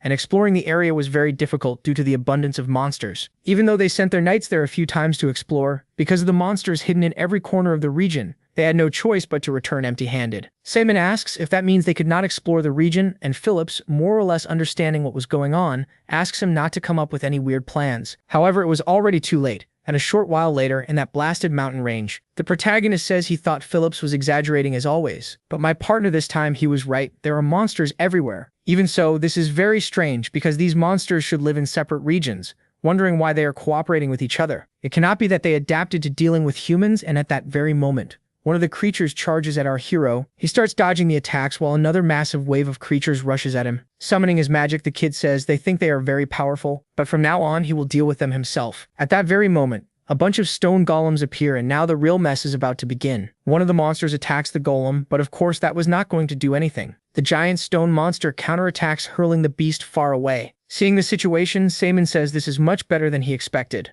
And as time passes, the golems keep defeating more and more of the creatures that were in the forest. Even so, those things keep appearing, and he understands why the knights have failed until now. Dealing with all that is definitely difficult, but obviously it is not impossible. At that very moment, another monster appears, and judging by its aura, it is probably the leader. With no other choice, the protagonist will have to join the fight himself, and advancing toward the monster, he says he really does not have much time to spare. He places his hand on the orc's head, trying to use some kind of brainwashing. Apparently it worked, and a few minutes later, that big beast was under the protagonist's command too. Now the tables have completely turned, and with no other choice, the monsters finally stop attacking him, and the boy, full of confidence, says he will not hurt anyone as long as they take him to their leader. A few minutes later, Simon, releasing one of the goblins, says he has a question to ask. He had heard there is a place where dwarves come and go, asking if anyone knows anything about it, but all the monsters remain silent. And Simon thinks he expected that, of course. However, right then, one of the monsters tells him not to worry, and kneeling down says he will guide him to that place. So after some time passes, the kid is standing in front of a pile of rocks. The boy asks if this is the entrance, and the goblin says that is exactly right. Apparently, all of that is the remains of an avalanche, and there could probably be something inside. However, for some reason, all those monsters were very frightened, and Simon says he does not know what it is, but he will only find out if he goes in. Casting a spell, he blows open that passage, and right away our boy smiles, saying that this is definitely a mine. Even so, those monsters are still scared, telling them they can leave now. In exchange, they must never hurt humans again and spend their time in peace until he gives orders. Until then, they must remain hidden. And with all the creatures leaving, Simon says they will surely be useful at some point. Anyway, he will have to take a look at that mine. Good thing you warned his subordinates ahead of time. Then he says, "All right, I get it," and heads on. In the past, with their overwhelming techniques and strength, humans basically oppressed the other races. They basically wanted only humans to remain across the entire continent. And that is why Simon, known as the Demon King, began burning down one kingdom after another. In other words, to the other races, he was basically their savior. The scene then shifts to the Demon King's tower, and the protagonist, in his glory days, was sitting on his throne, saying that there are not even 10 surviving compatriots left. The monster remains silent, and Simon tells them to make a base for them in a different territory and have them do the construction work. The monster, overjoyed, simply gives thanks, and Simon asks if there is anyone else left. And soon after, someone shows up, saying that apparently he's the last one, asking if it's really okay to make an old man wait so long. The protagonist is surprised, thinking he can't believe a dwarf a race from the Earth known for having the greatest technology, came all the way there, saying that honestly he never dreamed he would get to meet an ancient dwarf. And the guy says he's quite smart, since it wouldn't be easy to tell just from his appearance. Saman then asks why he came there and says he can't believe that not even humans would be a match for them. The dwarf says humans lack technology and destroy nature indiscriminately, and because of them many ecosystems were ruined. Hearing that, Samian asks if he's saying he intends to help someone who plans to wipe them out. The guy says that's exactly right, because if he does that, then they'll use their technology to improve his base. But then my buddy, the protagonist, says that he's human too, and asks if he'll still help him anyway. But right then, the guy lets out a laugh, saying that he is definitely the Demon King. The scene then finally returns to the present, and as Saman walks through the cave, he says that Dwarf mentioned there was a huge mine there, and he was definitely right. After so much time, it should have been pretty worn down by now, but surprisingly, it was very well preserved, stating that the dwarves' skills truly are unmatched. There are many ores there, and as long as they have people willing to work as miners, his fief won't have to worry about anything for now. But at that very moment, our boy notices something. After all, the mine's construction stopped right there in front of him, and looking to the side, he thinks that after he died, he heard this place had been occupied by humans. Even so, there are many valuable items scattered around, and no matter how rushed they were, they wouldn't have made a mistake like that. There's definitely something wrong here, and at that very moment, the entire cave starts to shake. Something was moving across the ground there, and man, nothing good was coming from that. And right then, my buddy Samon finally understands the reason the monsters were completely terrified. That thing is some kind of mine master. But the protagonist, not caring about any of that, is obviously going to take down something like that, right? Without wasting any time, the kid summons 2 of his golems, and man, the fight was about to begin. Right then, the big beast lets out a roar, and at the same time, the golems charge at the monster. Things weren't easy for anyone, especially in a closed place like that. The protagonist, totally calm, watches everything from afar, and with a leap, he fires a burst of flames at that creature. That should be enough to make him feel more at ease, but surprisingly, it has no effect. Saman thinks that he knows his magic has weakened, but even so, that thing managed to withstand his attack without even getting a single scratch. At that very moment, that thing manages to break free from the golem's grasp, heading straight for our boy. But of course, it wasn't going to be that easy, right? And the golem grabs that thing again. Even so, the terrifying beast didn't give up, and charging at one of the golems, it manages to throw it far away. The protagonist is surprised by that. And meanwhile, that thing was looking at some ores. I don't know how, but the monster absorbed all of them, and somehow it managed to evolve. As usual, a few minutes later, Saman wonders where that thing came from, because no matter what skill he used, it wasn't causing even a bit of damage. Since there's no other way, he'll have to bring a giant there. But my buddy, because life is never that easy, a giant crystal ends up falling at the cave entrance. That thing simply blocked the exit, and Saman says it's definitely much tougher and smarter than he imagined. But at that very moment, he realizes something. If a monster that size had been wandering around outside, it should have left marks through the forest, assuming it can only live in mines. And if that's the case, then it doesn't make sense to bring the giant there, right? To be honest, things are going to get more complicated, but if he at least knew its weakness, he wouldn't have so much trouble. Then the boy keeps staring at the creature,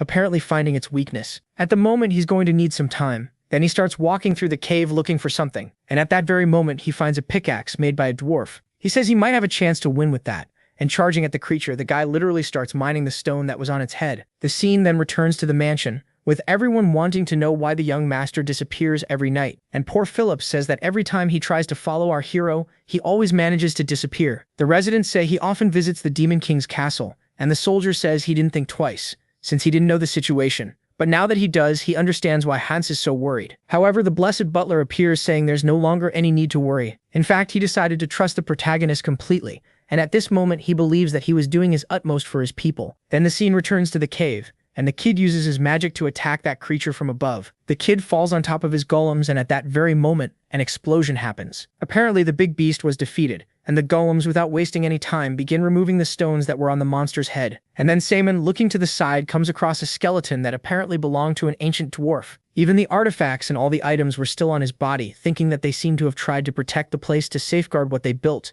Anyway, he hopes that was enough, since now he has a place to rest, right? Besides, he hoped he would understand that even if he took all his things, that doesn't mean he has bad intentions. The scene then shifts to the mansion, with the guy with glasses reading the protagonist's message saying he had found a mine. That place is full of ore, and most importantly, there are no signs of monsters. And after hearing all that, the mage says he thinks they need to prepare equipment to dig the tunnels. However, Hans says that won't be necessary, because the tunnels were so well preserved that it's as if someone had been working on them. With the right workforce, they could definitely generate significant profits. Meanwhile, Saman was listening to all of that in silence, thinking that the foundation of the territory was steadily taking shape, little by little. Basically, he moved the monsters into the mountain range to prepare for any unforeseen territorial wars, and if necessary, when the territory's forces are not enough, those things will definitely serve as backup. Right after that, Hans calls out to the protagonist, saying that all of this is thanks to him. However, the kid says that all he did was finish what all of them had been doing. If they don't want to live like before, they can't let their guard down and lose themselves. Even the slightest lapse in focus will definitely leave them all behind. Changing the subject, he has a request to make, asking if he can be trusted to manage the territory while he's away. The butler asks where he was going, and the boy says to get the details from Phillips, who says that, basically, the young lord has decided to buy a giant, and right then, the captain of the knight's fleet appears, saying not to worry, because he'll make sure no problems arise while accompanying him. They start arguing right there over who will accompany the boy, and a little later, our boy was already traveling. Phillips was all excited, saying that owning a giant is an unbelievable dream. The boy says there are already giants in the territory, but Phillips says, a new giant model is on a completely different level from those. Anyway, a true pilot is only complete when he pilots one of those, and then the soldier tells him to stop that nonsense. He shouldn't even think about fooling around while traveling with him, telling him to shut up once and for all. And watching the situation, Seaman thinks it was a good idea to bring Rogers, since he's perfect for keeping Phillips in line. And then, my friend, at that very moment, a locomotive literally appears. No one understood a damn thing. A short while later, Rogers was getting down from that machine. Seaman asks what that was, and the soldier says it's a kind of carriage powered by magical energy. It's unbelievably expensive and much stronger than a carriage normally used to transport heavy and large loads. And at the same time, someone appears there asking if they're all right. And judging by their expressions, it was probably the first time they had seen a locomotive like that. Rogers asks who they are, and the guy completely casually says they're merchants from a trading company called Shade and travel through rural territories buying local specialties. Our hero says he's never heard of them, and the guy says of course, since they only started recently. Changing the subject, he looks strangely familiar, asking if he happens to be the lord of some noble family. The protagonist asks why he suddenly wants to know that, since he's never seen him before, and he, making up an excuse, says that merchants are always salesmen, so they try to build relationships with lords like him. That said, he's probably a lord from a promising family. However, the kid says he's not exactly very well known. Then the merchant's expression instantly changes, and he says he's gotten so used to sales talk that maybe he was too direct. And Seaman, ignoring the guy, says they're very busy, so they'll continue on their way. Everyone leaves as if nothing happened, and the guy kept staring at a piece of paper, saying that he thought he'd have to go all the way to the Lacan family's estate to find him, but never imagined he'd run into him there. And on that list, man, I can tell this won't end well. Our boy is the only one without an ex. The scene then shifts to another place, and Phillips says the people they met earlier even seemed like mercenaries. Rogers says he thought so too, and there's no way a group of merchants who just started would have something like that. More specifically, that man is very suspicious, and the people behind him didn't look like merchants either. Our boy just listens to the conversation in silence, thinking that isn't all, because there was something loaded on that machine that had a faint flow of mana. He seems to know what was inside, and at that very moment, someone starts walking toward them. Right away, the soldiers start getting alert, and you already know, my friend. It was that merchant from earlier who, acting completely calm, says it's a coincidence to have run into them again. Seaman says he seemed to be heading in the opposite direction from them, so he wants to know why he's there. He says he had some unfinished business to take care of, and on the way back, they ended up seeing the light from this campfire, asking if they could join them. Our hero, unbelievably enough, accepts the proposal, asking if it's all fine with the others too. And deeper into the forest, the guy literally had a bunch of assassins. Then the merchant says he underestimated him as a rookie, but he's still the lord of a territory after all. He's definitely very perceptive, and at that very moment, all the assassins appear. The guy says he holds no personal grudge, but this is still his job, ordering the assassins to finish off every last one of them. Phillips tells the protagonist to stay close to them, and observing the situation, Seaman thinks he has a lot of enemies, and this is far too big to be just a mere assassination. Besides, their skills are no joke, because they're even managing to hold their own in battle while fighting Phillips and Rogers, and if this turns into a prolonged fight, they'll definitely be at a disadvantage. At that very moment, an assassin was about to strike the protagonist, but of course Rogers wasn't going to allow that. Even so, the assassin managed to block his blow, and the soldier asks if our hero was okay. He thinks these guys aren't mere assassins or bandits, and that, without a doubt, every one of them is a highly trained knight. The fake merchant continues to observe the situation, and raising his hand instantly, a shadow appears above the two soldiers. Man, a massive giant appears, and the merchant says it would be wise for them to surrender now. Right away, Seaman thinks that was the energy he had sensed before, and having no other choice, he tells Phillips and Rogers to close their eyes immediately. The two do as the boy asked, and right after that, the kid unleashes his dark magic. After delivering the blow, a huge explosion erupts there, and nobody can see anything. Then an opportunity appears for the group to escape, and of course they were going to take it. The merchant, still affected, tells everyone to pull themselves together, and one of the assassins says they were never told the target could use magic. The scene then shifts to the group that had already escaped. Everyone was surprised that the protagonist had managed to handle everything in a situation like that. Who would have thought he had so much talent for magic? And Phillips says that he is, without a doubt, a one-of-a-kind knight. But the kid doesn't want to hear it, saying that if they have the energy to keep yapping, they need to run faster. Thinking it was lucky they had camped in the forest, because if it had been out on the plains, they definitely would have already been caught. Since it's nighttime, it'll be hard for them to track them, so they need to put as much distance as possible between them right now. But my friend, that didn't last long. And right then, the gang of assassins appears. They manage to catch up to our protagonist, who is surprised to be getting overtaken like this. But Rogers tells him to keep running, and Phillips says these guys don't even have half the numbers they had before. The protagonist asks if they'll be okay, and the kid tells him to trust them, because they haven't even shown their true abilities yet. And with that settled, there was no other choice, right? And Simon says he'll leave the rest to them. Then, my friend, the real chaos is about to start now. And at that very moment, Phillips charges at the assassin with his aura, saying that from here on out, he'll show what he's really capable of. Meanwhile, Rogers was still furious that they had tried to hurt the protagonist, and the guy charges at the soldiers, fueled by nothing but rage. And since they pointed their swords at House Lacan, they'd better be ready to pay the price. The scene then shifts to a city which was completely engulfed in flames, and Reina was watching it all from afar. The old man says she must leave there immediately, but the girl, being as kind as she is, says she can't abandon the people and flee on her own. But the townspeople say they'll be fine. And having no other choice, the old man takes the girl's hand, saying that for the sake of the people she needs to go. Then time passes once more, and the city was consumed by flames. Some people sadly weren't fortunate enough to make it out alive, and the girl, seeing all that, can only apologize. At that very moment, someone appears saying it's been a long time since he last saw the princess. The one there was the Count, who says that lately they've been focusing on disciplining the soldiers. That's why they've been conducting nighttime training to ensure the citizens' safety at night. Then the old man already knows, of course, what had happened. But there's nothing he can do about it, right? The Count says he had already told the princess before, saying that the one making things difficult for her people is, in fact, her. Either way, she'll live in despair and regret for the rest of her life. Man, this guy is a piece of shit. And hearing all that, the girl thinks that she definitely would never forgive him. Thus, the scene returns to the forest, with Simon realizing that no one is following him anymore, and he still doesn't know who is behind the enemy. And they even have the power to mobilize a giant. In any case, he may have to return to the territory and prepare for war. But at that very moment, our boy notices something. And in front of him, there were two giants, along with a considerable number of assassins. The merchant says he underestimated him,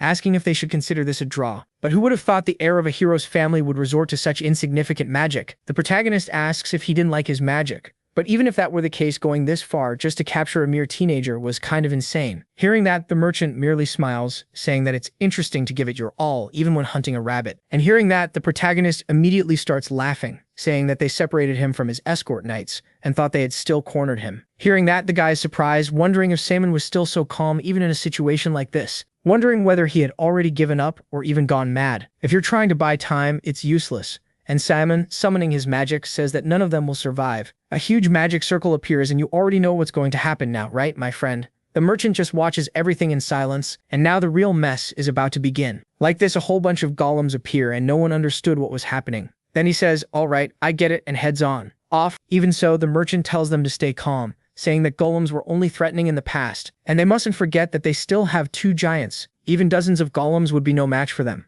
Declaring that whoever brings him the young master's head will be named the next knight commander. Hearing that, of course, the assassins get fired up, and without wasting any time, they all charge at our boy. He says they'll find out whether, after 500 years, his golems are really useless. He uses his puppet skill, beginning to control all the golems at once. The assassins are shocked by that speed, and the merchant, furious, says those are just mere golems. And Simon says that if they keep underestimating them like that, they'll only regret it after they're dead. Every movement our boy made, the golems copied, and after that creature punched the ground, no one understood anything. Some even assumed he wasn't able to control those things properly. However, Simon says he'll give them a piece of advice, stating that understanding the battlefield is the basis of any strategy. At that moment, the merchant understands what was happening, and out of nowhere, the ground starts collapsing. The assassins fall in freefall, and Simon says he had already warned them before. He attacks everyone with his golem, and everyone gets sent flying. Nothing was left, not even of the giant, and with everything settled, Simon says he should have at least kept someone alive to find out who was behind this. But completely out of nowhere, our boy is attacked, and unbelievably, it actually works.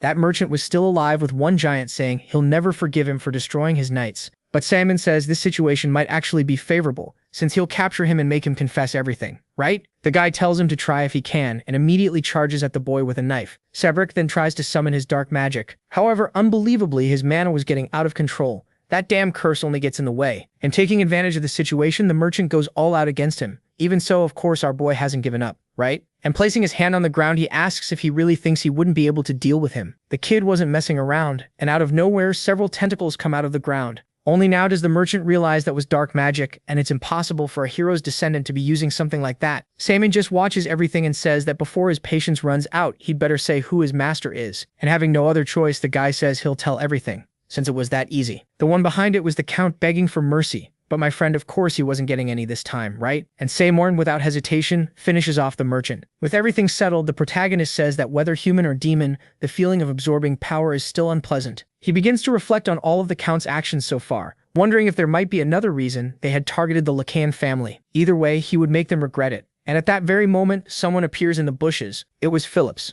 And Saman says they arrived faster than he thought. Either way, they should leave quickly. And sometime later, Roger says the Duke is probably behind this. Anyway, the protagonist should return to the territory to reinforce the troops even more, because there's no guarantee something similar won't happen again. However, Saman says that after suffering so much damage, the enemy won't move easily, and now is the best time to secure a giant. Roger says they can't get there without a carriage, but the kid says of course they have one, right? A short time later, the three of them were already inside that locomotive, and Phillips was happy that everything had ended without any incident. And observing the situation, Saman thinks he had almost been killed because of the curse. The power that stopped the black circle in his heart was definitely because of the curse, and even recovering the power to contain it, it still seems insufficient. He wanted to know who in the world could cast such a curse, and the scene shifts elsewhere. The other merchant from before was trembling like a leaf. He was standing before a hooded man who asks if his name is Duren. The little mustached man says that's exactly right, asking why he had called for him. He asks whether he remembers the directive to secure the Demon King's fortress. He says his guild was almost successful, but an idiot had interfered. And hearing that,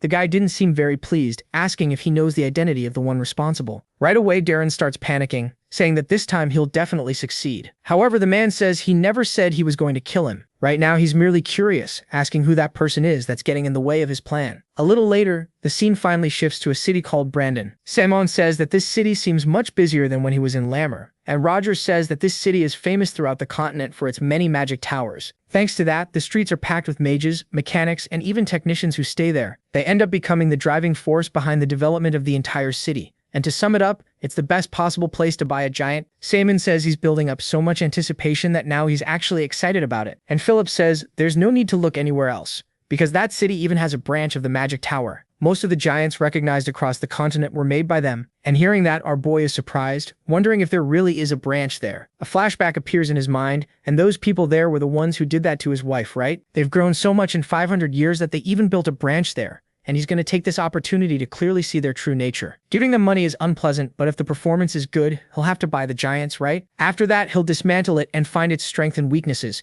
creating something even better. A few minutes later, a soldier says that this place isn't open to just anyone, and only those with the rank of Baron or higher may enter. Hearing that, Samo says that's very rude, asking if he's judging him without confirming his status. And Philip says that is Luke, heir to the barony, Lacon, demanding that they show respect immediately. But right then, the soldier laughs, asking if this isn't the family famous for being poor, and they don't even have the money to buy a giant, much less repair one. At that moment, the two soldiers start getting heated, but Saman tells them not to mind them, because there's no need to bother with that kind of person, thinking that even after 500 years, they're still rotten. In any case, the scale is much bigger than he thought, and it's on a completely different level from the magic towers he's seen so far. Assuming that the giants from this workshop must come out in impressive quality and quantity. At that, Saman says their disgusting attitude remains the same. And as he starts to leave, he says that for people who threw away basic manners, there's no need at all for him to spend money there. A little while later, Rogers was furious, apologizing for his lack of commitment. Saman says that if the guards are like that, the inside of the tower must be much worse, and for now they should look for another magic tower. Thinking that he'll let it slide for now, since buying a giant is the priority. However, my friend, once everything is done, he'll make sure to get proper revenge. The scene then shifts elsewhere, with Rogers saying that this is one of the top 10 magic towers,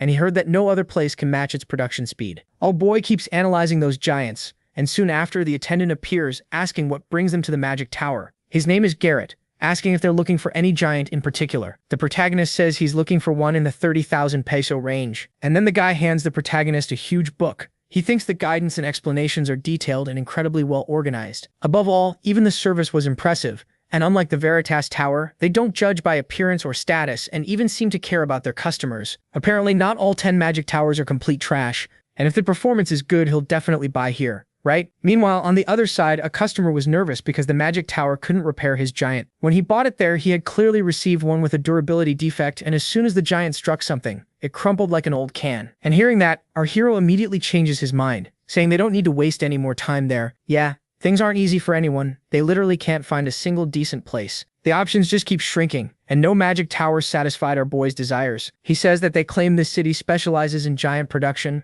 but it's a complete mess. Rogers says that in the past, when the Empire had strict controls, only high-level giants were made, but now, as long as you have money, that's already enough, which means the quality has dropped a lot. Meanwhile, two people were talking, and Glasses Guy says that this is a truly innovative giant. However, the guy in the hat didn't seem to care much about that. Phillips says there are even people wandering around begging with blueprints in hand, and that explains why the quality of giants has dropped so much. Simon, meanwhile, takes a look at those papers, and staring at the kid says that this design is quite interesting. It designs the giant structure based on golem theory and can be considered old-fashioned, but even so, it's not bad. Wondering if it's thanks to Muti's teachings that he could now truly appreciate giants. Soon after, the boy asks him to say how much investment he needs, and he gets completely excited by that, saying he'll need about 10,000 pesos. And looking at that man, our boy, the only thing he can do is remember his past self, then says to take him to his laboratory. A little while later, Rogers says that since he said he was out of money, he thought he wouldn't have the space and equipment to produce giants. But apparently I was wrong, because he at least has his own magic tower. The boy says that the previous giant model sold well enough to keep this place running,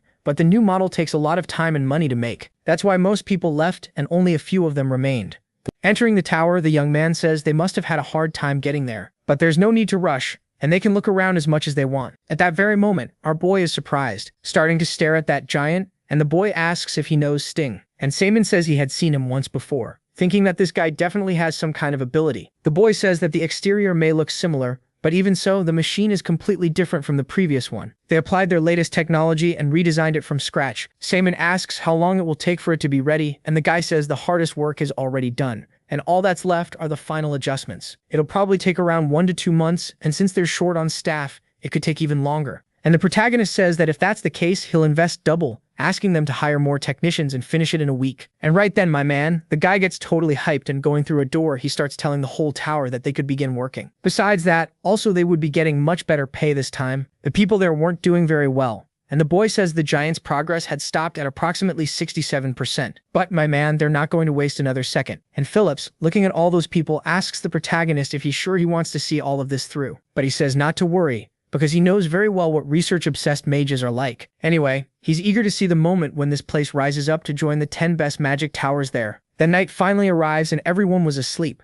However, the protagonist was in the city, saying that now that he had gotten what he wanted, it was time to begin his revenge. The scene then shifts to that magic tower from earlier, and the soldiers were standing guard at night. They hear a noise in the bushes and head toward them, asking who was there. However, little did they know that Simon had already managed to get through the door. He enters the place while wondering what he should do first. A short time later, looking down from a window, there were a lot of people gathered. He uses his dark magic ability, slipping into the place stealthily, thinking that, for a tower's security, this place is surprisingly lax. But wandering around a place like this won't get him anywhere, and he has to find a useful mage somehow. Meanwhile, a hooded guy was looking around. The guy was nervous about something, and shortly after, he was thrilled to have finally entered the magic tower. The security is much weaker than he thought, and now he just needs to get the mage's secret files. With that, maybe he can become a master too. And Simon, watching everything from the sidelines, says that no matter where he went, there was always an idiot like that. With that, the guy keeps going deeper and deeper into the mage's tower, trying to open one of the doors. At that very moment, someone appears there, saying he doesn't remember granting entry permission, which means he's probably an intruder. In other words, he has every right to kill him right now.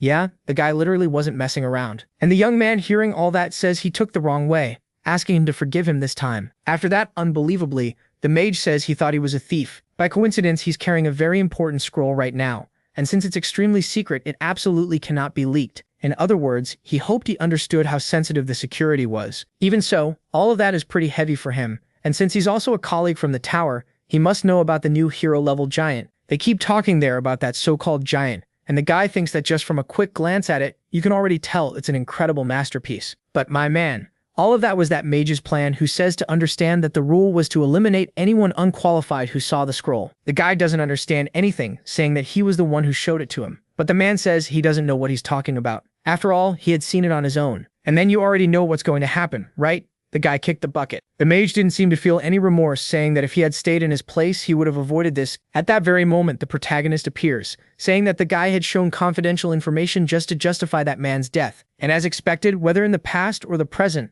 there is no one in the Veritas Magic Tower who is just. The scene then shifts to that guy again in his office, saying that the last hero-grade giant is taking longer to analyze than he thought. Apparently, his plans are going to be delayed even more, and at that very moment, the man notices something saying that he knows very well that there's someone else there. Our boy finally appears saying that he is probably the head of the Veritas magic tower. Without wasting any time, the guy immediately summons his magic and asks what his objective is. And Simon says it has been exactly the same for 500 years, which is basically to rid the world of trash like him. At that very moment, an explosion happens, and the guy asks if he really just called the head of Veritas Academy trash. His group is far beyond his reach, and if he keeps talking so irresponsibly, he'll never see the light of day again. However, at that same moment, our boy grabs the guy, saying that he really hasn't changed at all, even after 500 years. They still think they're special and don't even consider others as people, but starting today, that illusion will come to an end, and the very word Veritas will be completely erased from history. And a few minutes later, the protagonist says he heard that iron mages avoid fighting,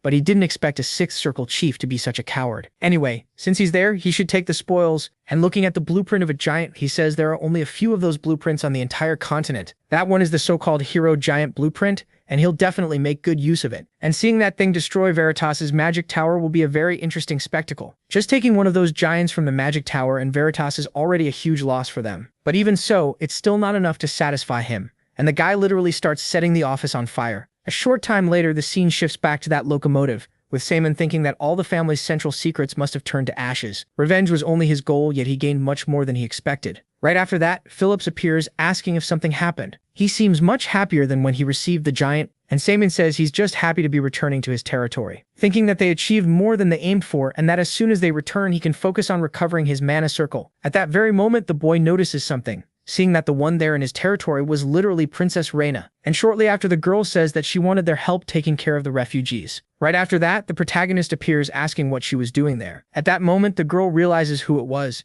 and shortly after, Simon asks if something happened. She says that after he left the city, she thought the Count's tyranny would lessen, but he became even more aggressive and unreasonable. And instead of keeping his promise, he doubled the refugees' taxes and kept tormenting them. On top of that, he even set their homes on fire, injuring and killing many people. So they decided they could no longer stay in that place, and because of that, decided to seek help from a certain Marquis Myers, one of the three noble leaders. However, he still hasn't agreed to receive them. The old man says they've been in this situation for 3 days, and as he can see, they're being completely ignored. And since she can't give up, she kept praying at the castle gate. Hearing all that, the protagonist says it's really irritating, and above all, waiting for a god who doesn't answer, asking her to think carefully. Because from the Marquis' point of view, he doesn't have the slightest reason to agree to help them. He would have to accommodate tens of thousands of refugees, and considering the territorial war, it would be an enormous risk, asking what kind of idiot would accept such a request. The girl asks if he thinks she's doing something useless, and Simon says that's exactly it, and that, after everything that happened in Lammer, she still hasn't learned anything, stating that to protect something you definitely need power because without it you can't do anything, thinking that, even knowing she isn't his wife,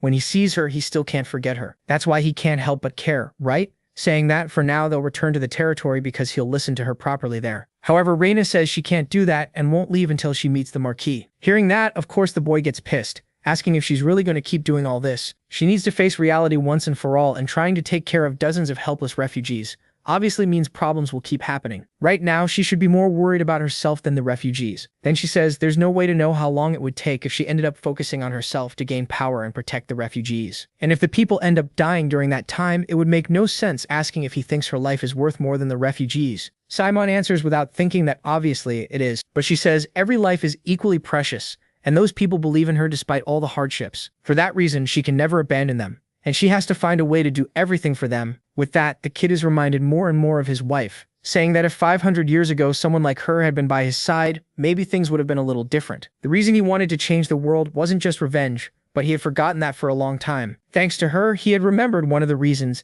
and hearing that, the girl wasn't understanding a damn thing. Then Simon says he wanted to offer his strength to her as well, stating that the Lacan family will stand by her side, and shortly after going to Veritas's magic tower, apparently they were under attack. At that moment, a hooded guy appears saying that the defenses of that place are truly disappointing. The guy was completely surrounded by soldiers, and at that very moment, one of them is startled, recognizing that symbol on his back. Then all the soldiers drop their swords, saying they salute the 7th elder of the magic tower of Veritas. That guy there is called Piero, and he asks where the branch leader is. The soldier says he'll guide him there, and Piero asks if he's the one responsible for the security of that place. The young man says that's exactly right, and Piero says that if that's the case, there's no need for a guide. After all, being escorted by someone incompetent is disgusting. The young man took the guy down with the greatest ease. Everyone just watches in silence, and the guy says that in the Magic Tower of Veritas, trash is unnecessary. At that very moment, a flashback appears with a boy drowning. The protagonist and his wife watch all of that from afar, saying he's going to get help from the nearest village, but Katerina says that by then it'll be too late. And with no other choice, the girl literally jumps into the water in the middle of that rain. A few minutes later, she had already rescued the boy, and he, unbelievably, was still alive. The girl is happy that everything worked out, and Simon Furious asks why she did something so reckless. She says that she was scared at the time too, but saving a life sometimes requires a kind of reckless courage. And back in the present, Simon thinks that he thought they only looked alike, but she's just as responsible as her. At that very moment, Phillips asks what was going on, because he heard that he was accepting refugees from the Kingdom of Volga, wanting to know if he's planning to go to war with the Monarch Count. And with no other choice, Roger says he agrees with Phillips too. At this rate, a war with the Count is inevitable, and even though the situation in his territory has improved a little, they aren't ready for a war. They keep arguing there, and the protagonist starts getting really pissed off, saying not to interfere because he's going to handle all of it. A short while later, everyone was gathered in a hall, and Simon asks if he said the number of refugees is around 30,000. If that many people start moving, they'll certainly draw attention and be pursued immediately, as soon as this mess begins. If they went by sea, they would quickly reach Lacan territory, but since it's the dry season, they can't set sail. Besides,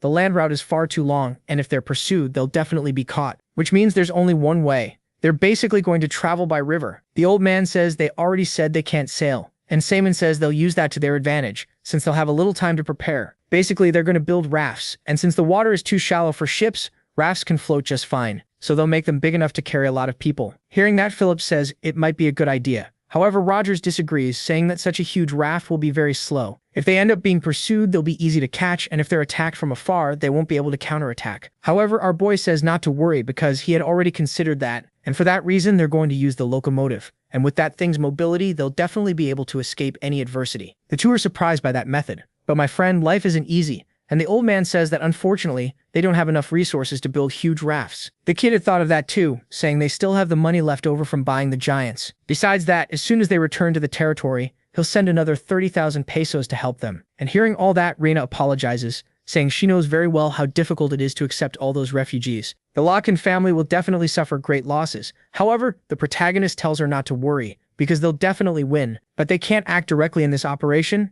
and its success depends on them managing to reach the river safely, asking if he can trust her to lead her people well. And so, with everything settled, the scene shifts elsewhere, and that guy from the Mage Tower was still alive. I thought he had already been killed. At that very moment, someone appears in the room saying that he's in a deplorable state. It was Piero, who says that if the master is like this, it's no surprise his subordinates were idiots too. And seeing who it was, the guy asks what the Great Elder was doing there. Since he has nothing left to lose, he can do whatever he wants. And Piero says it's only natural that he should face punishment. But before anything else, there's something he wants to ask, questioning what he did with Project Atlas. At that moment, the young man is surprised and asks how he knows about that. And the hooded man says he had known for a long time that he stole it, but was watching to see if he had any more allies. However, since he seems to act alone, he isn't sure what his objective is. But the guy notices something is wrong and asks who he is. He had known all the Elders of Veritas, and each one possessed vast and unique magical powers. But even so, he had never felt such a sinister energy. At that moment, the guy smiles, saying they said he was a genius who rivaled Albert before that incident, and apparently it wasn't a lie. So then, my friend, it's obvious nothing good is going to come of this. And the guy is attacked again. Who knows what that dude was doing? And right then, he pulls something out of the poor guy's head. At that very moment, the guy drops unconscious, and Piero says that if he doesn't want to talk, he'll just see it for himself. Wanting to know where Project Atlas is, he starts analyzing the man's memories, becoming surprised to find an intruder who used dark magic. Things really are getting complicated, mentioning that since the Demon King's death 500 years ago, there has only been one place where dark mages exist, besides himself, which would be the so-called Volga Republic. Honestly, I didn't expect those people to be behind this. The Volga Republic was founded after the fall of the Volga monarchy, and the fact that the Dark Elf is ruling that republic is still unknown. Her race was oppressed by humans for a long time, and he suspected they might be plotting something, but they acted much faster than he expected. Right now, their power is weak, but if they study dark magic and grow stronger, they could become a force capable of rivaling the Baroque Empire. However, now still isn't the time, because the Republic needs more time to grow. If they create a hero-class giant, the Empire will definitely intervene, and they could end up being annihilated. Anyway, there's no choice but to recover the project. And while holding some green thing, he literally puts it into the poor guy's ear. At that very moment, the dude starts getting back up. And man, the guy really didn't look too good. He even looked like a zombie. Right away, he kneels, and Piero says he planted a worm just in case. Anyway, they should get started on their plan soon, right? The scene then shifts back to the Locken mansion, and Hans couldn't believe that the Count had really tried to assassinate the protagonist. The previous giant incident may have been their doing as well. and Rogers says they're probably preparing for a territorial war. Everyone keeps discussing it there, and the guy with glasses asks whether it's really okay to take in refugees in a situation like this, because they already have little money just to manage the land. It would take an enormous amount of money to feed thousands of people, and at that very moment, suddenly, there was a noise. Without wasting time, everyone heads outside to see what was happening, and the one there was the protagonist. Phillips asks where he had been all this time, and behind him, man, there was a whole lot of money. The kid casually says that those are the Demon King's secret war funds, and while inspecting the castle, he found them beneath a secret wing. Rogers asks if it's really okay to use that, because it might be cursed by the Demon King. But my guy, of course the glasses guy, wasn't going to let that slide, saying they should overcome the curse with pure willpower. This now belongs to the Visconti of Lacan, and even if the Demon King came back, they definitely wouldn't return it. Meanwhile, Seaman thinks that it was an emergency fund secretly accumulated using golems and monsters, and since they're going to take in refugees, there's no choice but to use it, right? Anyway, now the financial problem is solved, asking if Rogers has a moment, because there's something he'd like his help with. The scene then shifts somewhere else, with Seaman thinking that learning the magic that has advanced in the 500 years since his death is urgent. But if there's a situation where that power can't be used, that would be bad, and that's why he needs a way to deal with it. Next, Rogers says he was worried because the protagonist hadn't trained with the sword since that damn incident, but he's surprised that he asked for a duel first. And then the kid says it would be shameful if the heir of a warrior family couldn't wield a sword. At that very moment, the kid charges at the captain of the knights, who after blocking the strike says he was worried, since it had been a long time since he had handled a sword, but his concern had been unnecessary. His movements are still better than before, and he has definitely grown stronger. And more importantly, he's now reading his opponent's movements. It's what you'd expect from a descendant of the Lacan family, and he must have definitely continued his training in secret. However, it's still clear that it's not enough, right? Mentioning that in this situation, it's better for him to let the attack flow and then land a counterattack, turning the whole situation around. The two keep fighting there, and Seaman thinks that he believed his past experience with countless knights would let him keep up to a certain extent. But this difference in level is already absurd. At that, Rogers says he's impressed by how much he has improved, and his growth is truly frightening. At this rate, he might even be able to defeat the Demon King from 500 years ago, and just like the hero Lacan, and hearing that, of course, the protagonist gets pissed off,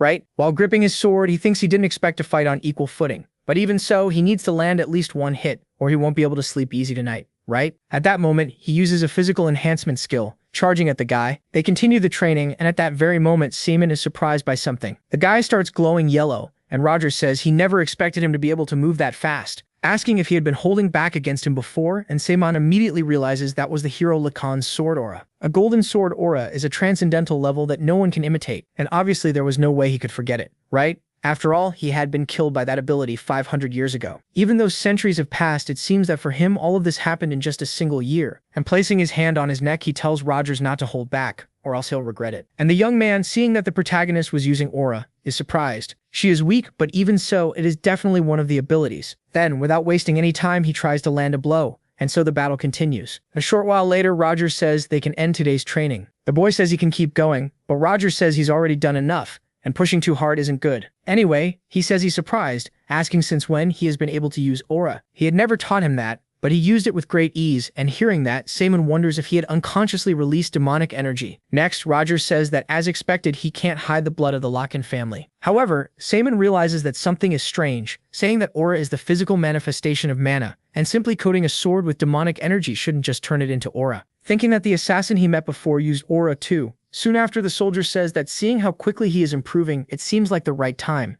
and starting tomorrow, he will teach him the golden sword skill. Hearing that, our boy is surprised, wondering if that skill that had defeated him in the past could become his. But there's something wrong, asking if that skill wasn't supposed to be passed down only to a single successor. Besides, he learned the skill even without being the head of the family. And Rogers says it seems he forgot that part too. He knows very well that the Demon King's curse caused the previous heads of the family to have short lives, and fearing that the secret swordsmanship skill would be lost, his ancestor passed it down through the most trusted knight commanders. Thanks to that, the knight commanders will protect Lacan's legacy, and at the same time serve as the family's strong foundation. Hearing that, Seaman thinks that was probably the reason they were able to continue even after all these years, wondering if mastering this sword skill could make him as strong as the old warrior Lacan. However, since life isn't easy, the guy says it would be difficult because the second half of the skill contains the supreme sword techniques that were lost 400 years ago. However, just by mastering the first half, one can already reach the level of a sword master. Observing the situation, Seaman thinks he never imagined that one day he would face the skill that took his life in that way. But since Lacan is already dead,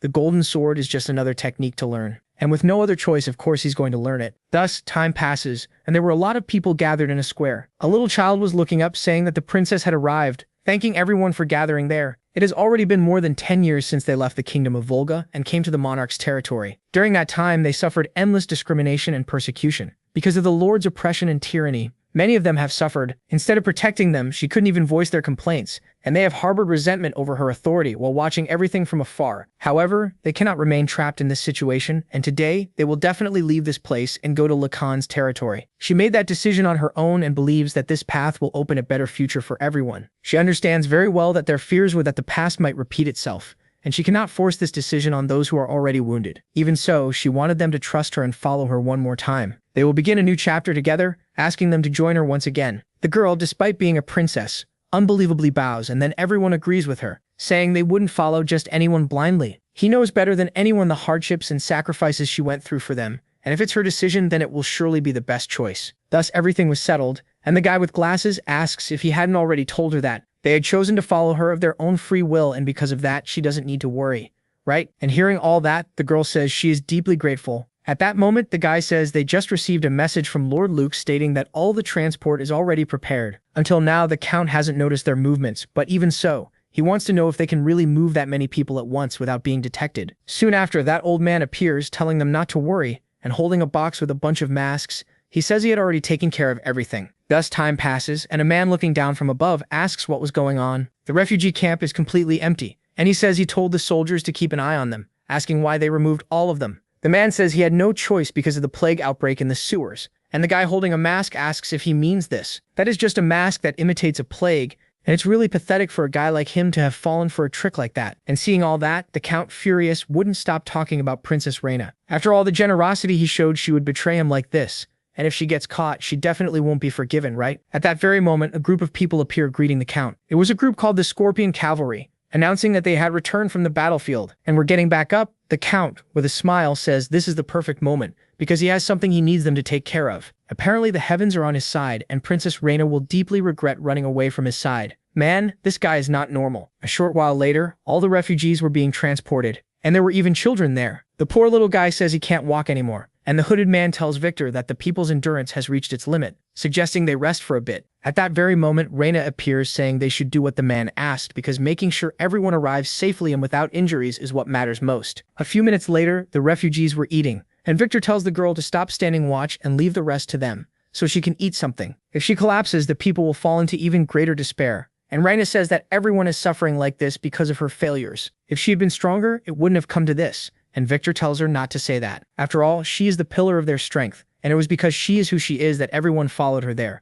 because they know that no matter what happens, she would never abandon them. And hearing that, the girl simply gives her thanks. At that very moment, everyone hears a noise, and immediately a bunch of refugees start running. Several soldiers appear and begin capturing the refugees. The two of them were watching all of that from afar, and because of that, they end up being surrounded. One of the Scorpion Knights says it's time for the princess to return, asking her to follow him obediently. All of that if she values those people's lives, of course. Victor asks if he has no pride as a knight for doing this, and the soldier says it's ironic to hear that from someone who ran away like a rat in the middle of the night. But the old man says that they were the ones who forced them onto this path. However, the knight says that he was the one who escalated the situation by ignoring the Count's generosity and taking in the helpless refugees. Instead, he chose to be selfish and flee under cover of night, asking if that's how a princess known as a saint behaves. And Victor, furious, asks if he's already forgotten what he did to his people, because he imposed taxes on them higher than those on ordinary citizens and constantly forced them into hard labor, asking if he has any idea how much his people suffered under such discrimination, and yet still dares to spout so much nonsense. But the knight didn't care about that, saying his orders are simple: capture Princess Reina, so she has to make a choice and surrender, and they'll let the people go, otherwise they'll all die there together. And hearing all that, the girl asks if they will free the people if she goes back alone. Victor tries to stop her, and the girl simply asks him to answer. And the man says he swears in the name of the Scorpions that they would no longer go after the refugees. At that, the old man says she can't fall for those words. She replies that she is the last ruler of the kingdom of Volga, so she cannot abandon everyone and flee alone without her people. They said that she is the pillar of their strength. However, without her people, she has no reason to exist. And if it's for their sake, she is certainly ready to sacrifice herself, asking Victor to take care of all of them. Everyone watches that in silence. And with no other choice, the girl will have to go alone, right? Thinking that she will accept her fate without any regrets. However, there is one single thing on her mind. She never had the chance to properly thank the protagonist. And right after that, the soldier starts laughing, saying all her effort was for nothing. And now that they have the princess, he can finally deliver the Count's final order, which is simply to kill all of them. Right. At once the soldiers charge at the citizens, and Reina says that wasn't the deal. But the guy says he never said anything until now, and obviously the guy had been lying the whole time, right? Seeing all that, of course, the old man wasn't going to let that slide, and charges at the soldiers. The guy was really fired up, and then was the captain of the Scorpions going to let that slide too? And attacks the poor old man, saying that he was famous in his youth, but now he's nothing more than a weakling. At that, the man falls to the ground wounded, and the captain of the Scorpions says he wanted to make sure he understood exactly what kind of situation he's in. He raises his sword about to attack the old man again, but at that very moment, a black flame appears. An explosion happens at the same time, and everyone watches without understanding anything. But Reina already knows what it was, right? And the protagonist appears, saying he doesn't know what's going on, but judging by the situation, it doesn't seem like he needs to be gentle with them. Next, Victor says he thought it was all over, thanking Simon for showing up. But then the old man realizes he had literally just said the protagonist's name. And the surprised soldier says he also thought he had seen that face somewhere before, asking if he isn't the young lord of the Lacanvige County. It's no wonder things seemed strange, and the princess had stood still the whole time and suddenly ran away at night, so he had the feeling that someone was behind all of this. But in truth, it was just some idiot from a Viscounty practically on the verge of the trash heap. And honestly, he feels sorry for the princess for needing his help. At that very moment, a bunch of soldiers rush our boy, who, raising his hand, says to answer his call. At that very moment, the ground begins to tremble, and Simon says to eliminate all the enemies before them. Right away, my partner, an entire army of golems begins to appear, surrounding all the soldiers. The captain of the Scorpions says he had never seen so many giant golems at once, asking who that brat was. Besides, how had he done that? But my partner, it was already too late to question anything, and the golem charges at him. With that, the fight there was getting ugly, and the captain of the Scorpions tells them not to panic, because they're just golems. Their durability and speed are nothing compared to a giant, and if they use their mobility, they'll have some chance of winning. And our hero, using that puppet skill again, starts controlling the golems. At that very moment, one of the monsters punches the ground, and man, a bunch of rocks start flying toward the soldiers. With that, in a matter of seconds, a large part of the army had already been knocked out, and the captain couldn't believe that was happening. Having no other choice, he gets off his horse, and grabbing the princess tells them to stop or he'll kill her. However, Simon still hadn't paid that any mind, and charging at the soldier, slams his face literally into a tree. With that, his helmet breaks, and Simon, grabbing him by the neck, tells him not to remind him of things that irritate him, because he could kill him right now. Incredibly, that guy was still acting tough, asking if he really thought he would get away after doing this. The Count obviously would never let this slide, and Simon says he had already made it clear that he had warned him. With that, the guy passes on to a better place, and the princess was watching all of that from afar. Calling out to the protagonist, she asks how he got there. He tells her to just gather the refugees and hide for now. Reina keeps staring at the boy who was standing before the remaining soldiers. They were surprised, saying that in a battle without giants, the presence of a mage can decide victory or defeat. However, they had never heard of a mage literally controlling golems, and it's as if he were even the Demon King himself. At that, Simon says that from the moment they decided to fight him, they should have been prepared to risk their lives. And right after hearing that, all the soldiers dropped their weapons, immediately starting to retreat. But life isn't all sunshine and roses, right? And Simon obviously wouldn't let them leave, and drawing his sword, declares that all of them will die there. And so time passes, and a few minutes later, all the soldiers were on the ground. The boy stares at the princess, saying they eliminated the enemies there, but they don't know when the pursuers will come, and in any case, he'll take her to where the rafts are. However, right after that, one of the soldiers immediately asks him to stop, stating that they are grateful for his help, but he must not approach the princess, asking what power that was that he had just shown them, since he had never heard of the Lacan family having the ability to control golems. Besides, the magic he used seemed different from ordinary magic, and it was a sinister aura that could even be black magic. Questioning how a noble from a family of knights could have access to such abilities. Observing the situation, Simon immediately thinks he made a mistake, and because he lost his temper for a moment, he revealed his power to too many people. Honestly, that doesn't suit him, assuming it's probably because of the regrets from his past life. Right after that, the soldier says that no matter how urgent the situation is, they can't ignore this. And Simon asks if it isn't because of this exact power that they all stayed alive. They keep arguing there, and at that moment, the princess is getting nervous. She tells everyone to stop this mess. The method doesn't matter, and the fact is that he had saved them. Besides, the protagonist would never get involved with black magic. However, incredibly, our boy replies that he doesn't want to lie in this situation. And what did they see? It is actually the power of the black magic of the Demon King Simon, who died 500 years ago. Well, that was way too easy to reveal, huh? After that, of course, everyone would be shocked, and the soldier asks if the Demon King had been resurrected. However, the boy says that wasn't the case, mentioning that once a crystallization of knowledge that had an essence of power so great unleashed chaos upon the world, and it's simply that his legacy had resurfaced in the world. Due to a curse, he has been weak since childhood, and even while learning his family's swordsmanship, his progress was extremely slow, and whenever he felt frustrated and discouraged, he would visit the Demon King's castle, where his ancestors' achievements still remained. And then one day, by pure luck, he discovered a secret passage left behind by the Demon King. It led into the interior of the castle, and inside it was literally everything the Demon King had built. And although he was afraid to enter an unknown place, that fear quickly disappeared, all after facing what was inside there, of course. And that was the only way to overcome the limits he was born with. From then on, he secretly studied magic and golem control, and the result is the power you witnessed just now. Of course, as the descendant of a hero, using the Demon King's power is something that deserves condemnation. But he had no other choice, since he was desperate. Even so, he needed power in order to protect what is precious to him. Hearing that, the soldier says that even so, this cannot be forgiven.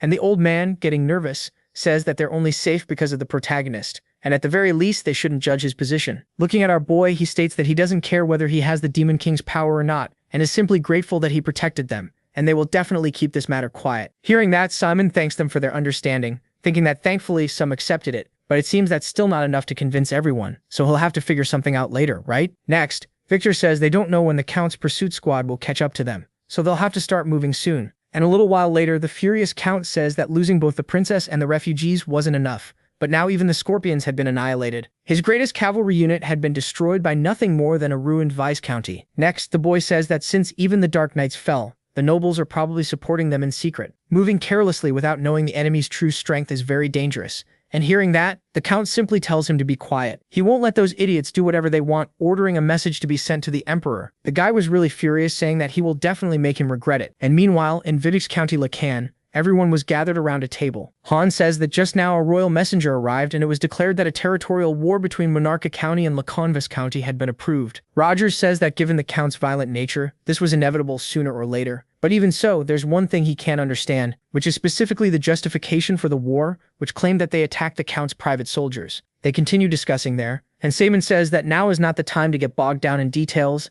and they need to focus on how to overcome this situation, asking what the status of their forces is.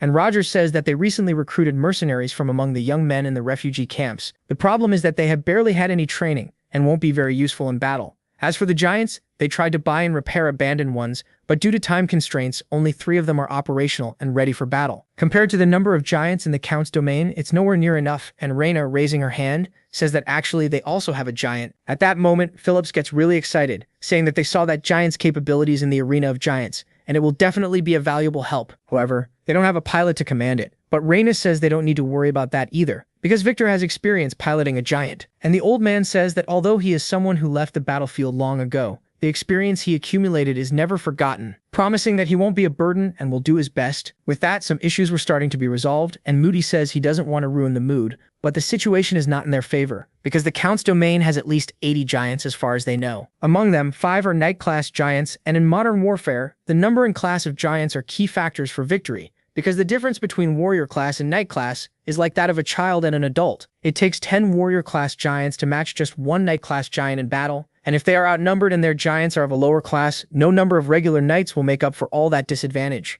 In other words, if the enemy were somehow unable to use their giants, that would mean they might have a chance. The mage says that's true, but he wants to know how they could make all those giants useless. And Samian says they just need to create a situation where they can't use them. As he knows, Lacan's territory has major terrain differences on all sides, and to the east and west there are cliffs, making it difficult for a large number of people to pass through. And that leaves only one option for the enemy to move through, which would specifically be the Southern Sea. They'll probably transport most of their giants by ship across the water, so they'll set traps in that area. They'll establish barriers along the coast to prevent their giants from landing, bombarding their defenseless troops from a distance. Of course, they can't ignore the possibility of an attack from other directions, but that's something they can plan together. Naturally, they're at a numerical disadvantage, but that doesn't mean they should be afraid, because they have the Knights of Lacan led by Rogers. They also must not forget the renowned commander of the Kingdom of Volga. Each one of them individually is in no way inferior to the monarch's domains, and as long as they stay together, they will win no matter what happens. With that, everyone gets motivated because it looks like the plan is going to work, right? Next, Victor says they've already witnessed a lot of miracles up to now, and this war certainly won't be any different. Then Philip says this isn't the time to stand around and that he'll prepare for battle immediately.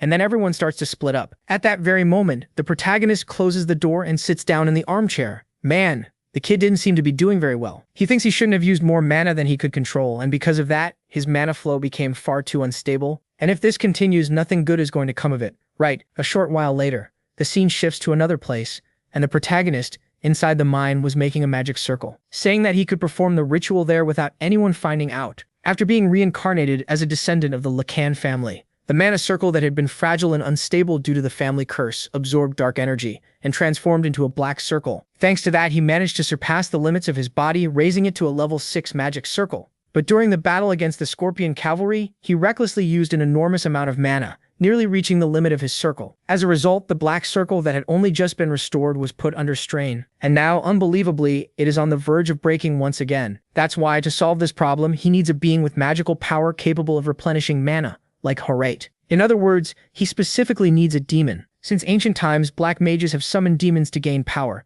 and they offer their souls only to form a kind of contract. But his goal is to replenish his magical power, and instead of borrowing the power of demons, he will absorb the demon itself, stealing all of its power and dark energy. Of course, without using magic, taming a high-class demon could be difficult, so he decided to summon a low-class one first, right? Now the only thing left is to find a sacrifice, and normally a beast or a human would be used for that. However, there is something even more suitable, which is a mage's blood, which contains a sufficient level of spiritual energy. In any case, he does not want to sacrifice innocent lives for his own goal. From the perspective of the demon king who sought to exterminate humanity, that might seem ridiculous. And now that he thinks about it, there were some people who followed those ideals as well. The cult of darkness that worshipped the demon king Saman also felt deep disillusionment with humanity, but at the same time, they never forgot respect and duty toward life. After reincarnation, he never heard about them again.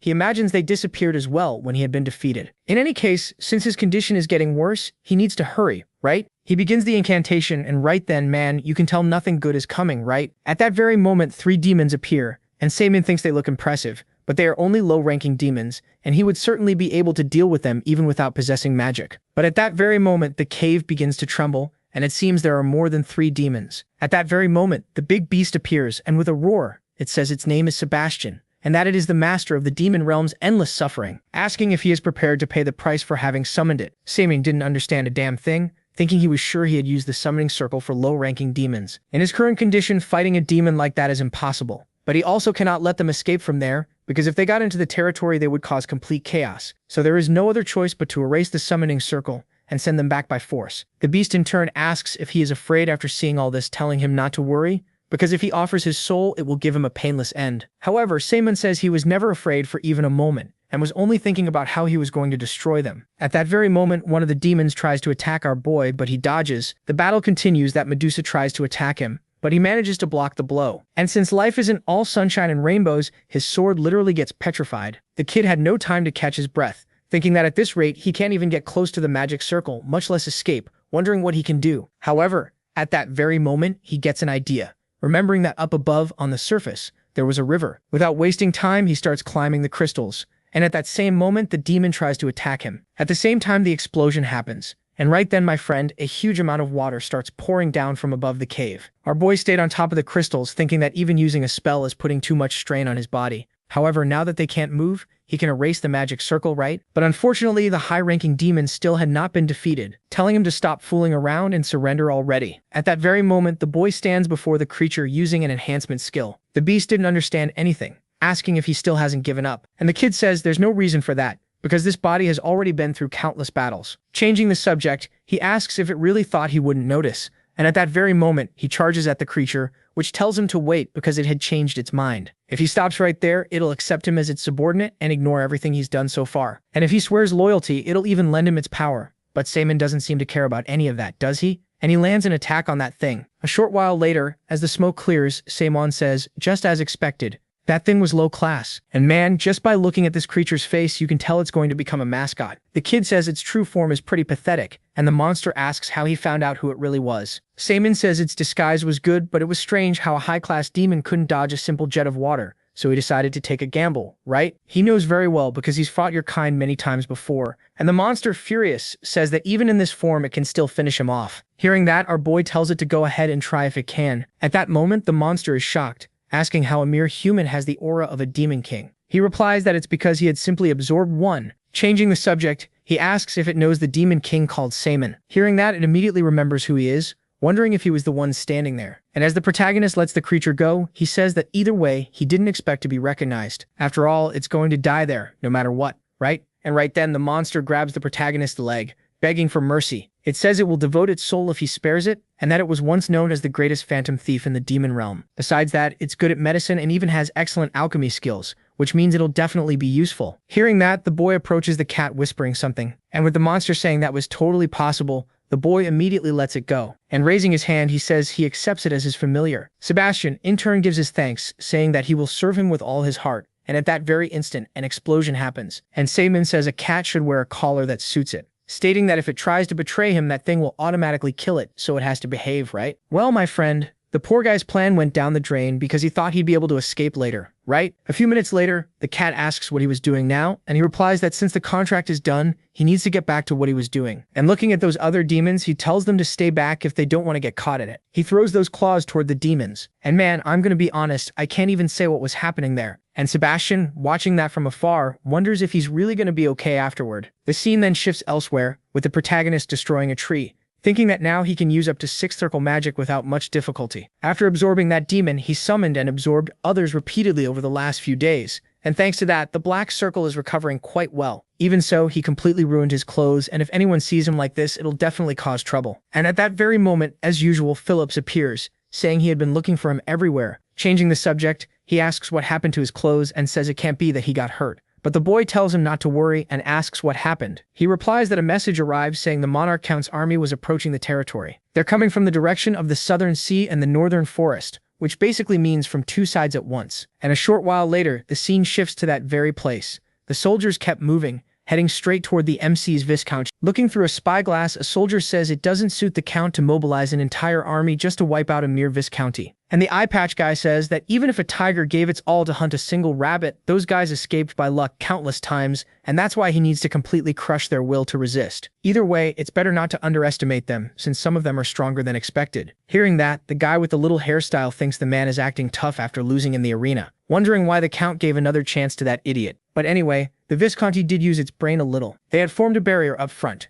and the soldiers were prepared to counterattack, looking of tangering was Pinazels. Right, I get it, and heads on. Off, which, without wasting time, they do just that. And the guy with the little hairstyle says they really are trying hard. But of course those attacks wouldn't be enough, and starting to pilot his giant, he easily deflects all the projectiles. The soldiers are shocked, realizing that was a rune knight. And the guy with a smile says that no matter how hard they try, it will all be in vain. Rune knights are specifically those who can freely manipulate staffs and swords. This is the first time they had seen a monster like that, and there was a time when they were considered failures. But with the development of giant technology, that had changed. When linked to mana stones inside the giants, their power is amplified, and they become monsters capable of using magic as powerful as that of the tower's other mages. Meanwhile, the guy was acting all smug, saying they had worked very hard to stop the ship carrying the giants. But that's useless against him. And raising his staff, he launches an ice attack right from inside the ship. And without wasting any time, he immediately casts another spell, throwing a bunch of rocks toward the defenses of the protagonist Viscounty. The guy was acting like he was hot stuff, saying that now the obstacles in his path had definitely been removed,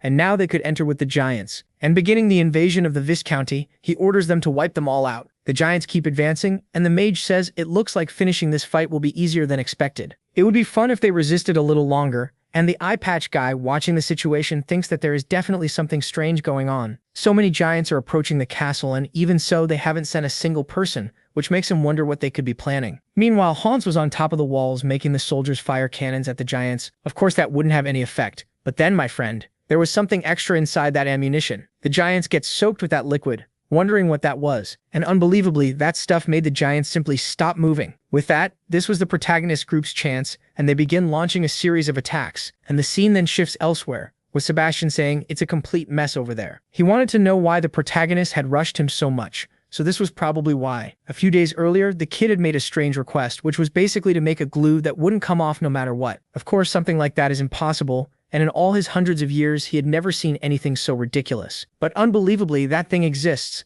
The kid simply wouldn't leave the poor man alone. Anyway, since he did all the work, the result was obvious. In just a few seconds, the tide of the battlefield had changed, and one of the blacksmiths, seeing that from afar, says he had never heard of anything like that, asking if that was some secret technique passed down in his family. But that wasn't enough, because there are still many giants left, especially those 2 there in the center, who are definitely new knight-class giants from the Monarch army. Going back to the pretty boy, he says they're resisting more than expected. But even so, it's still not enough, and summoning yet another spell, He launches it toward the castle gate, but at that very instant, Phillips appears in that giant, blocking the attack. The mage is obviously surprised, saying that someone strong has appeared, but of course he'll lose too, right? He makes his move, and Phillips once again manages to block it, but he seemed to be having some kind of difficulty, thinking that his speed is equal to his enemies. On the other side, the eye patch guy says he finally showed up, and he had definitely been waiting for this day. The boy is surprised, saying he thought he had been fired, but unbelievably, he was still working. And then the guy says he was given a golden opportunity on the condition that he destroy him, and this time he's really going to defeat him. Hearing that, Phillips says it's a shame he revealed his identity, asking if he had told them everything and whether the people of his kingdom specialize in lying. But now there's no time for talk, starting the duel right away. The mage keeps watching that battle from the side, saying that he'll have to make do with the one in front of him. A giant was watching the mage while holding its sword, and the pretty boy says he knew the Lacan family was poor, but facing such outdated junk is disappointing. The one piloting the giant was Victor, who says not to underestimate him, and as the last captain of the Knights of the Kingdom of Volga, he will fight against him with his life on the line. Hearing that, the mage is surprised, and then he starts laughing, saying he never thought he would hear that family's name again. Even so, Captain Victor is as rigid as ever. Hearing that, the old man is surprised and asks how he knows him, and the mage asks if he doesn't recognize his voice. Anyway, his name is Cain, and he is the rejected one of the Knights of Volga. A short time later, the scene shifts to the north of Lacan territory, and the protagonist, looking at everything from above, realizes that the battle had already begun. Thinking that it was a good idea to dispatch the forces in advance, the Count expanded his power through countless territorial wars,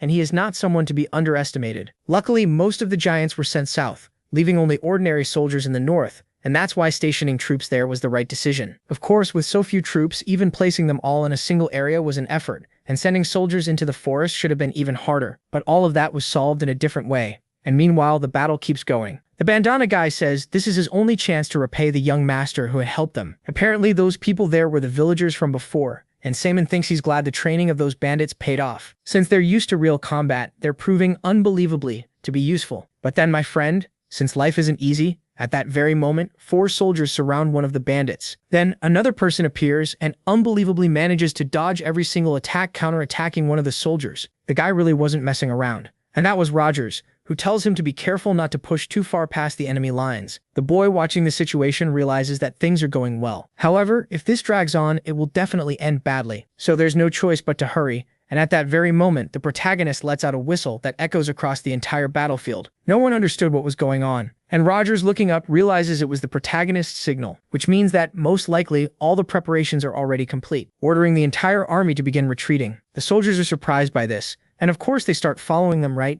And a little later, deeper into the forest, Saman's soldiers were completely surrounded. The soldier there, all smug, says that this will be their grave. Meanwhile, Saman's soldiers remain silent. Rogers says it seems like he's misunderstanding something, stating that their objective has already been accomplished. After all, the ones cornered there aren't them. Right then, one of the soldiers grabs a torch and lights something. Man, up above there were a whole bunch of barrels. At that very moment, a huge explosion happens and the projectiles completely block off the soldier's path. With that, the protagonist's soldiers are trapped inside, and the soldier says that all of this is a useless effort. Then Rogers says that the people of Lacan rarely set foot in this mountain range and are strictly warned from childhood not to go there, wondering if he at least knows the reason why, which is simply because it's a monster nest. And in all this time, of everyone who entered that place, not a single person had ever returned alive. Meanwhile, Saman was watching everything from above, thinking that things were proceeding according to plan. Now he needs to finish things in the south, and at this rate, it might end even more easily than expected. At that very moment, looking ahead, he notices smoke, realizing that it's coming from the west, and then he already has a pretty good idea of what was happening,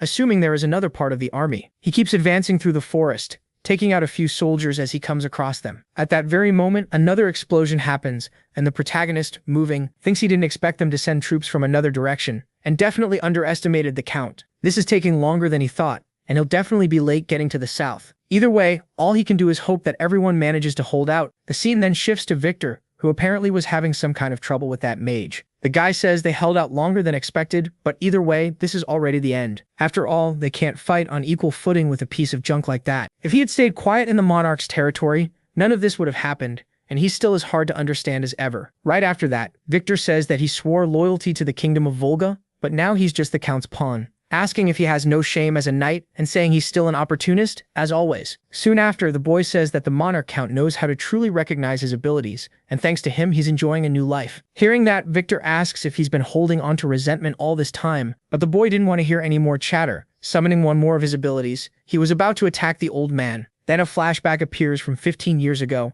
with the same young man saying that he performed better in the combat evaluation, asking why that guy was promoted and saying there's definitely something wrong. And at that very moment, Victor appears asking what was going on. The little boy says there must have been some mistake in the promotion results. And Victor asks if he used magic during that test. Using anything other than sword skill in a duel is grounds for disqualification. Even so, the boy pushes back, asking whether he shouldn't be valued more for doing something no one else can do. And Victor mentions that the test was made to evaluate only sword skills, and thinks no further explanation is necessary. After that, the young man asks if he's trying to stop him from being promoted. Since he can't use magic, he probably feels threatened by his talent, asking if it isn't just jealousy. But the old man, hearing all that, simply turns away and leaves. Returning to the present, Victor was still holding on. And the boy, surprised, says the result will still be the same. This is the power he once looked down on, asking if he finally realizes his true ability. In any case, he will die by the power he once ignored. And then Victor says that he hasn't changed at all since the beginning. I don't know how, but the guy suddenly starts dodging every single attack, charging straight at the kid. Of course, the mage wasn't just gonna stand there waiting, and summons that ice ability again,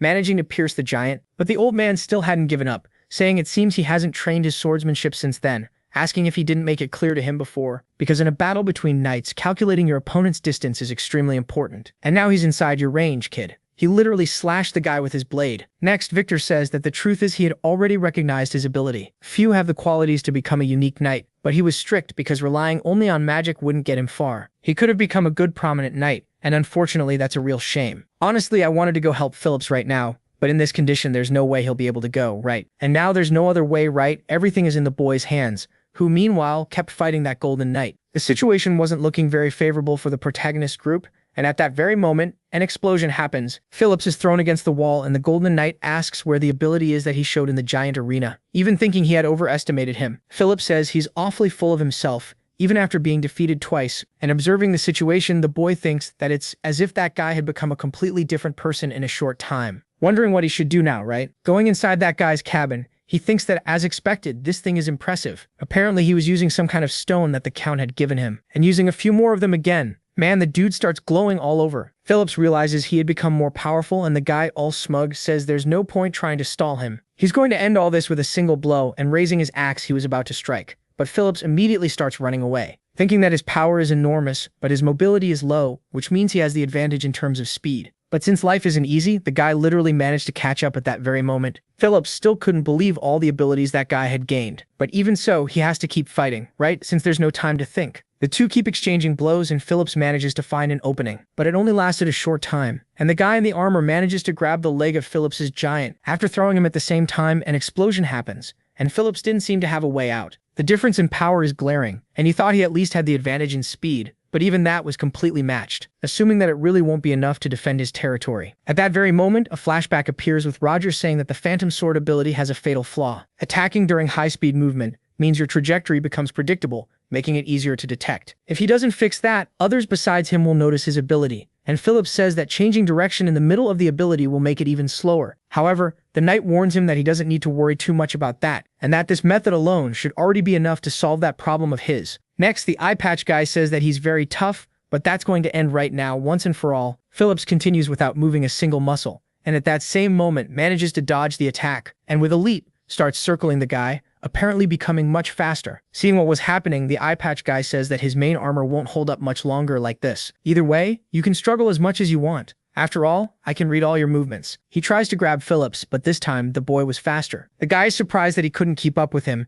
and taking advantage of the opportunity, Phillips finally manages to land an attack, mentioning that his uncle once told him that against most opponents, just a slight change in trajectory would make the Phantom Sword ability almost impossible to react to. Good thing the guy isn't very skilled, but the eye patch dude says he still hadn't given up. As long as he recharged his mana stone, he was nothing. However, at that very moment, another giant appears, impaling the guy in the golden armor, asking how many mana stones he planned to waste on that idiot. He definitely shouldn't have given him another chance, throwing the poor guy far away, mentioning that from now on he will face him on his own. Man, and would you look at that, it was the Count. Those idiots couldn't take over a second-rate territory like this, and were even forcing him to step in personally. These people are definitely nothing but a bunch of useless fools, and after the guy in the golden armor falls to the ground at that very moment, a huge explosion happens. Phillips watches all that in surprise. After all, the guy just killed his own men. He stands before that monstrosity, saying that no matter who he's facing, his duty remains the same, and he definitely won't get past here. Hearing that, the Count says he's probably bluffing, wanting to know if he thinks he can stop him in that state. But he won't know unless he tries,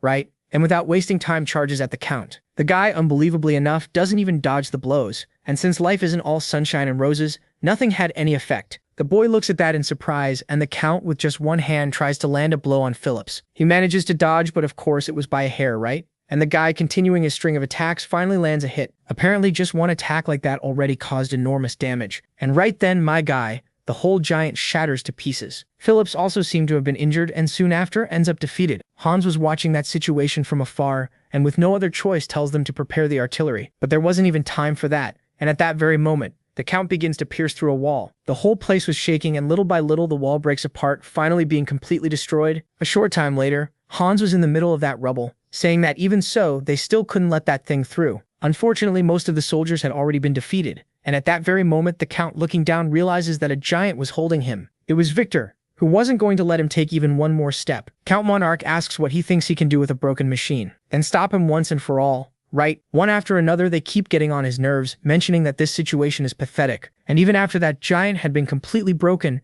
Victor was still holding on to his leg. Right then, the guy was already losing his patience, and with a kick he literally sends the poor guy flying away. He even ends up coming out of the giant, and the dude didn't seem to be doing too well. The Count, now furious, goes after him, saying that he was just going to leave, but now he's changed his mind. He's going to end all of this here and now, stating that he'll send the princess along with him soon. The situation really didn't look good, and at that very moment, the protagonist appears to save the day, saying that he was invading his land as if it were his own, destroying absolutely everything. And because of that, he hoped he was ready to face the consequences. Observing the situation, the Count thinks that he had never heard of someone capable of controlling so many golems, stating that now he understands everything. He is probably the young master of Lakan, asking if this is the power he used to defeat the Scorpion Cavalry. This power resembles the Demon King's magic, and it's impossible that the heir of the noble bloodline has immersed himself in this. If this becomes public, House Lakan will surely be erased from history. However, the protagonist says that won't happen because he has no intention of letting him leave there alive. Right then, the Count gets pissed hearing that, asking if he thinks a pathetic golem like that could face his giant. And at that very moment, Saman uses those claw abilities again, completely restraining the giant, thinking that he would like to finish him off right now. But unfortunately, he's almost out of mana and can only hold him for a short time. Somehow, he'll have to settle everything using only the golems. And at that same moment, all the golems fire a laser beam. An explosion happens, and the giant, still standing, says that this is pathetic, asking if he was bragging so much just to do that. However, Samon says it wasn't over yet.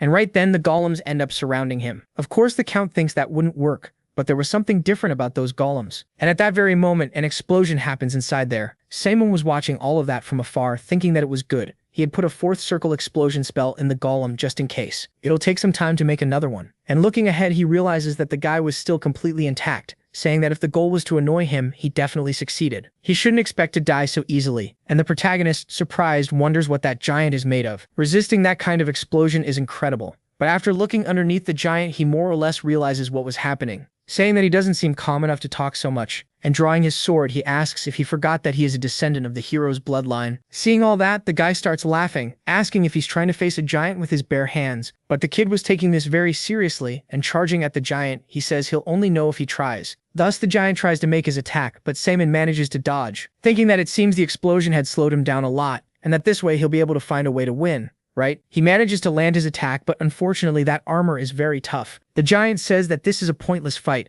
and at that very moment launches his attack. Our boy manages to defend himself, however, he is thrown upward. With no time to breathe, the giant keeps attacking, and man, life wasn't easy for our boy. He manages to dodge the blows, thinking that he just has to hold on a little longer. His energy was almost exhausted, and looking farther ahead, he realizes that the giant seemed to be damaged. The Count says that he was running away like a rat as always, and losing his patience summons his maximum power. The guy wasn't messing around, making a bunch of attacks on the ground. However, at that same moment, he is surprised. After all, the kid had simply disappeared. And Samon, all smug, says that he hates to admit it, but this swordsmanship even defeated elite Gonins with 9th circle mana. It's a ridiculously powerful skill. Apparently the giant wasn't able to move anymore, and Samon, taking advantage of the situation, charges at the guy. Right then, he manages to move his arm, thinking that he managed to hit the protagonist. But the kid managed to dodge, and using the hero's aura, he lands an attack. Meanwhile, the Count didn't seem to believe it. After all, he had been defeated by a brat like this. The giant's system wasn't working, and the guy says this wasn't how it was supposed to end. And with no other choice, he had to climb down from that monstrosity. Right? Starting to run away, he says he won't let things end like this. And seeing the situation, the protagonist thinks he has to find a way to catch him. But unfortunately, he had completely run out of energy and couldn't move. He had almost caught him, and now he's letting him get away, and if that happens, that guy will become an even greater threat. However, at that very moment, Rogers appears, apologizing for the delay. Simon says they should capture the monarch,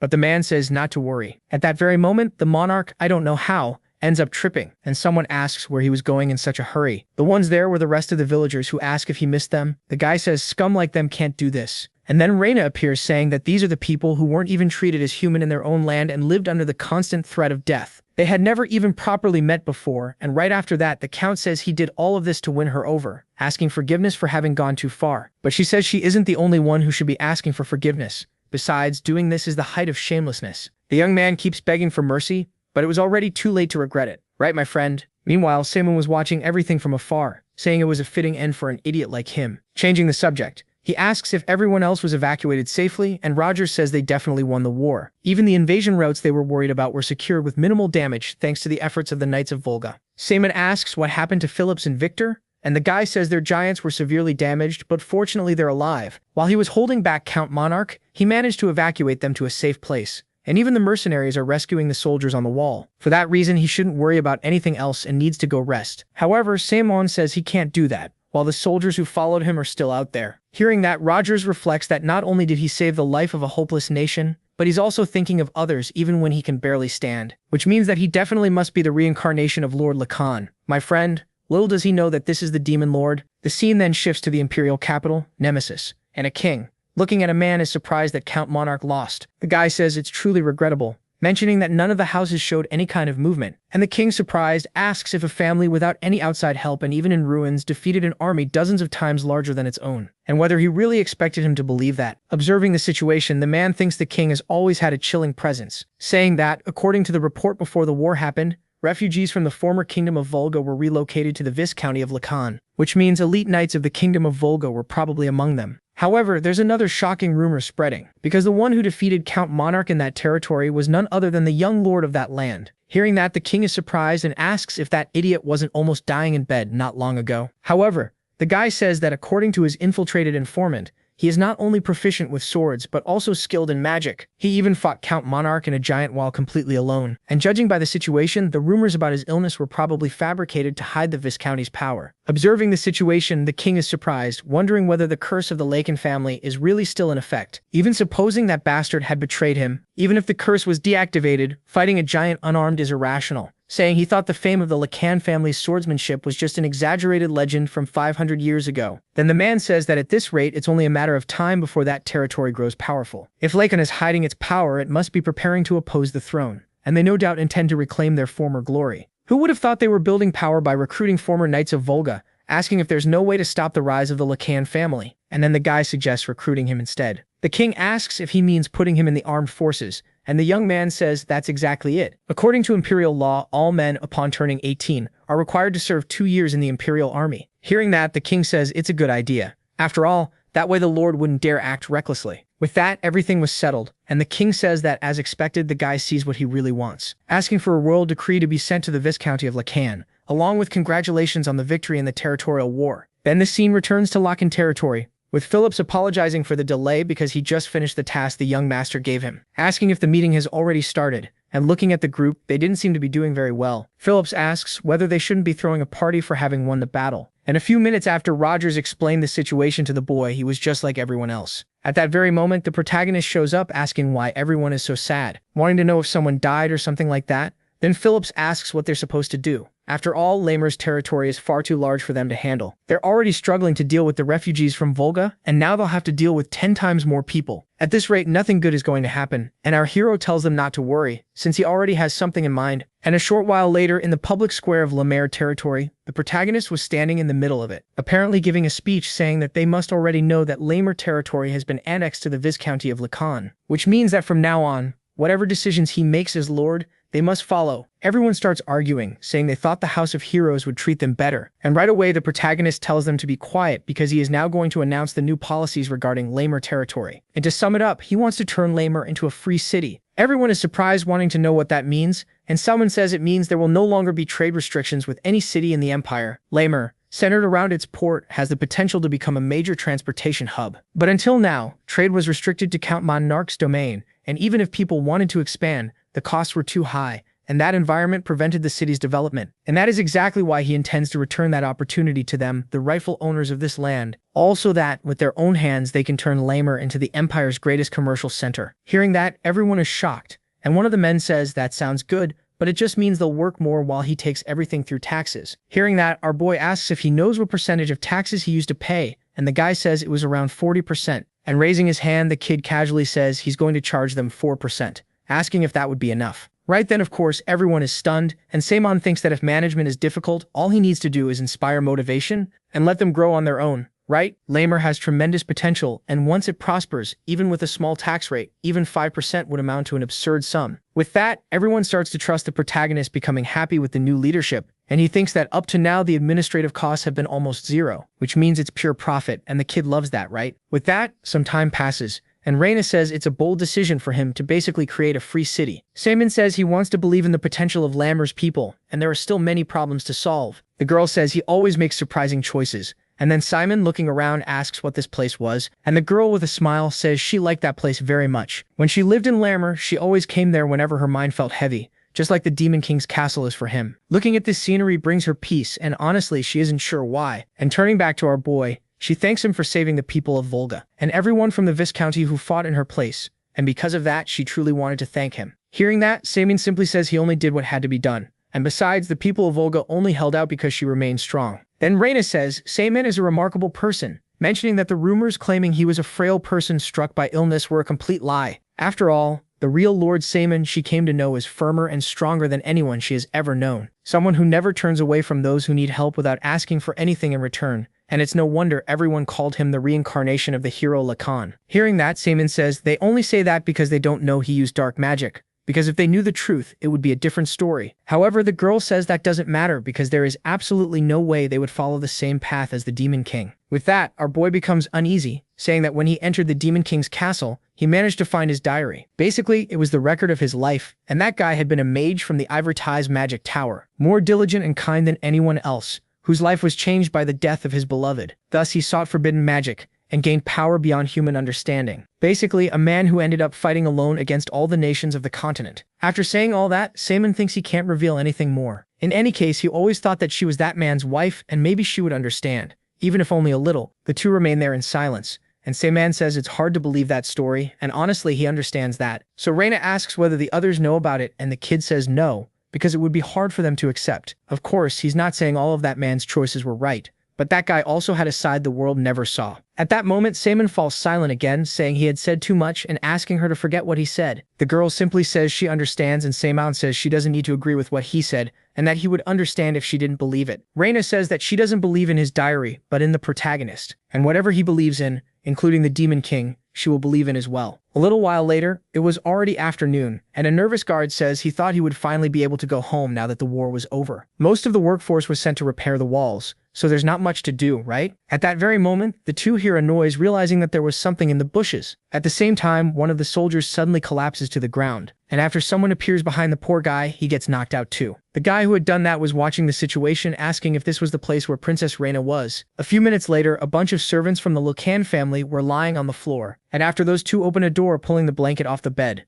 they realize there was no one there. The man is surprised, and at that very moment, Samon says he doesn't remember inviting anyone. The kid, completely calm, was sitting on the windowsill saying that the scent of sleeping incense was hanging throughout the mansion, and that without an antidote he would have passed out too. Anyway, he wants to know what dark elves who normally hide in the forest are doing there. Without wasting any time, the two immediately start to flee, and Samon tells them not to even try that, using that claw ability again. Immediately, the elf realizes that it was dark magic, and with no other choice, they draw their weapons. Samon is surprised, saying it's been a long time since someone managed to block his attack, and it seems they're actually pretty strong. One of the elves charges at him, and the young man says they unfortunately chose the wrong enemy, because when it comes to dark elves, he had already fought more than enough of them. Out of nowhere, a wolf-shaped golem appears and grabs one of the dark elves, and man, that little creature is definitely not normal. Samon tells them not to underestimate it, because that battle golem is imbued with high-quality magic stones. Anyway, he wants to know who sent them there. There's no way the proud elven race would ally itself with the Emperor. One of the elves says that maybe they could be the opposition faction, and at that very moment, they throw some kind of flash bomb. With that, they take the opportunity to escape,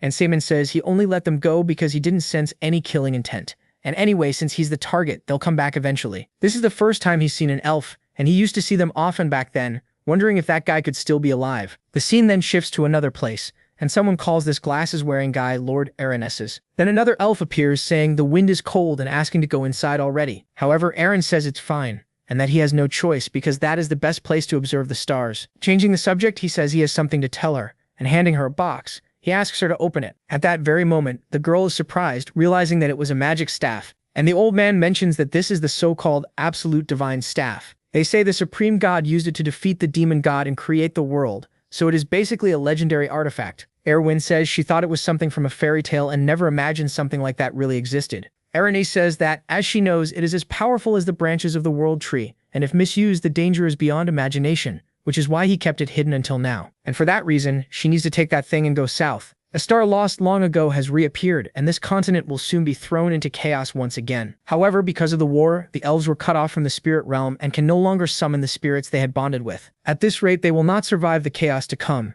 and that is why they need the power of the world tree. And if they can obtain the key of dimensions, which is the tier of the earth, they can reopen the sealed passage between the worlds. Luckily, they realized its power had been sensed in the south, and hearing that, Erwin asks why he chose her out of everyone, and the old man says that is already obvious. After all, she is his most trusted successor. She says she made it very clear that she had no intention of becoming a mage, but he says that's pointless, since he had already chosen her. And there's no other way either since the fate of their species is at stake, right? And accepting the mission, she states that she will return and find what he wants, no matter what happens. The girl finally leaves, and Aaron's keeps staring ahead. Right then, my friend, nothing good is coming. And Aranis says it's surprising that the guy had been waiting so calmly, saying it would be a good idea for him to leave now. The hooded man is surprised, saying that, as expected of him, no one had ever seen through his camouflage before. Anyway, he was only watching because the conversation was interesting, asking if even though he can't use spirit magic, he still plans to face him. Then Irene says that he of all people, after 500 years, had completely forgotten how pathetically he lost. Anyway, he wants to know how he returned there without fear. And with the battle about to begin, the guy says he came to take back what was stolen from him, asking where this so-called Atlas project is. The two just stand there staring each other down, and Aaron's asks why he's looking for that in a place like this. The young man asks him not to play dumb, asking if he really thinks he doesn't know that someone called Dark Moon is preparing for war with the Empire and creating a bunch of giants. Clearly, Aaron is trying to build a new hero-class giant using stolen designs and Veritas technology. However, the old man says he's talking nonsense and that he left the front lines a long time ago. With that, the guy says that if this keeps up, he won't have any other choice, and he'll have to use a more brute force method. Aranis manages to defend against that barrage of attacks, and the guy says his defense is excellent, as expected. But unfortunately, it won't last much longer, and it's already starting to crack. However, the old man wasn't going to give up that easily, and starts casting an enchantment at that very instant. Magic begins to envelop the entire area. The hooded man is surprised, saying it's incredible that he can cast elemental magic of that level without the help of a spirit. Even so, even someone like him seems powerless before time, mentioning that he once even stood beside Samon, who was far more powerful. Then Aranis says that out of fear of death, he resorted to forbidden sorcery and was still completely full of himself, and that he certainly won't escape Lord Elksol's wrath. The guy says that the divine judgment of a god might not even be real, and wanting to put an end to that annoying conversation once and for all,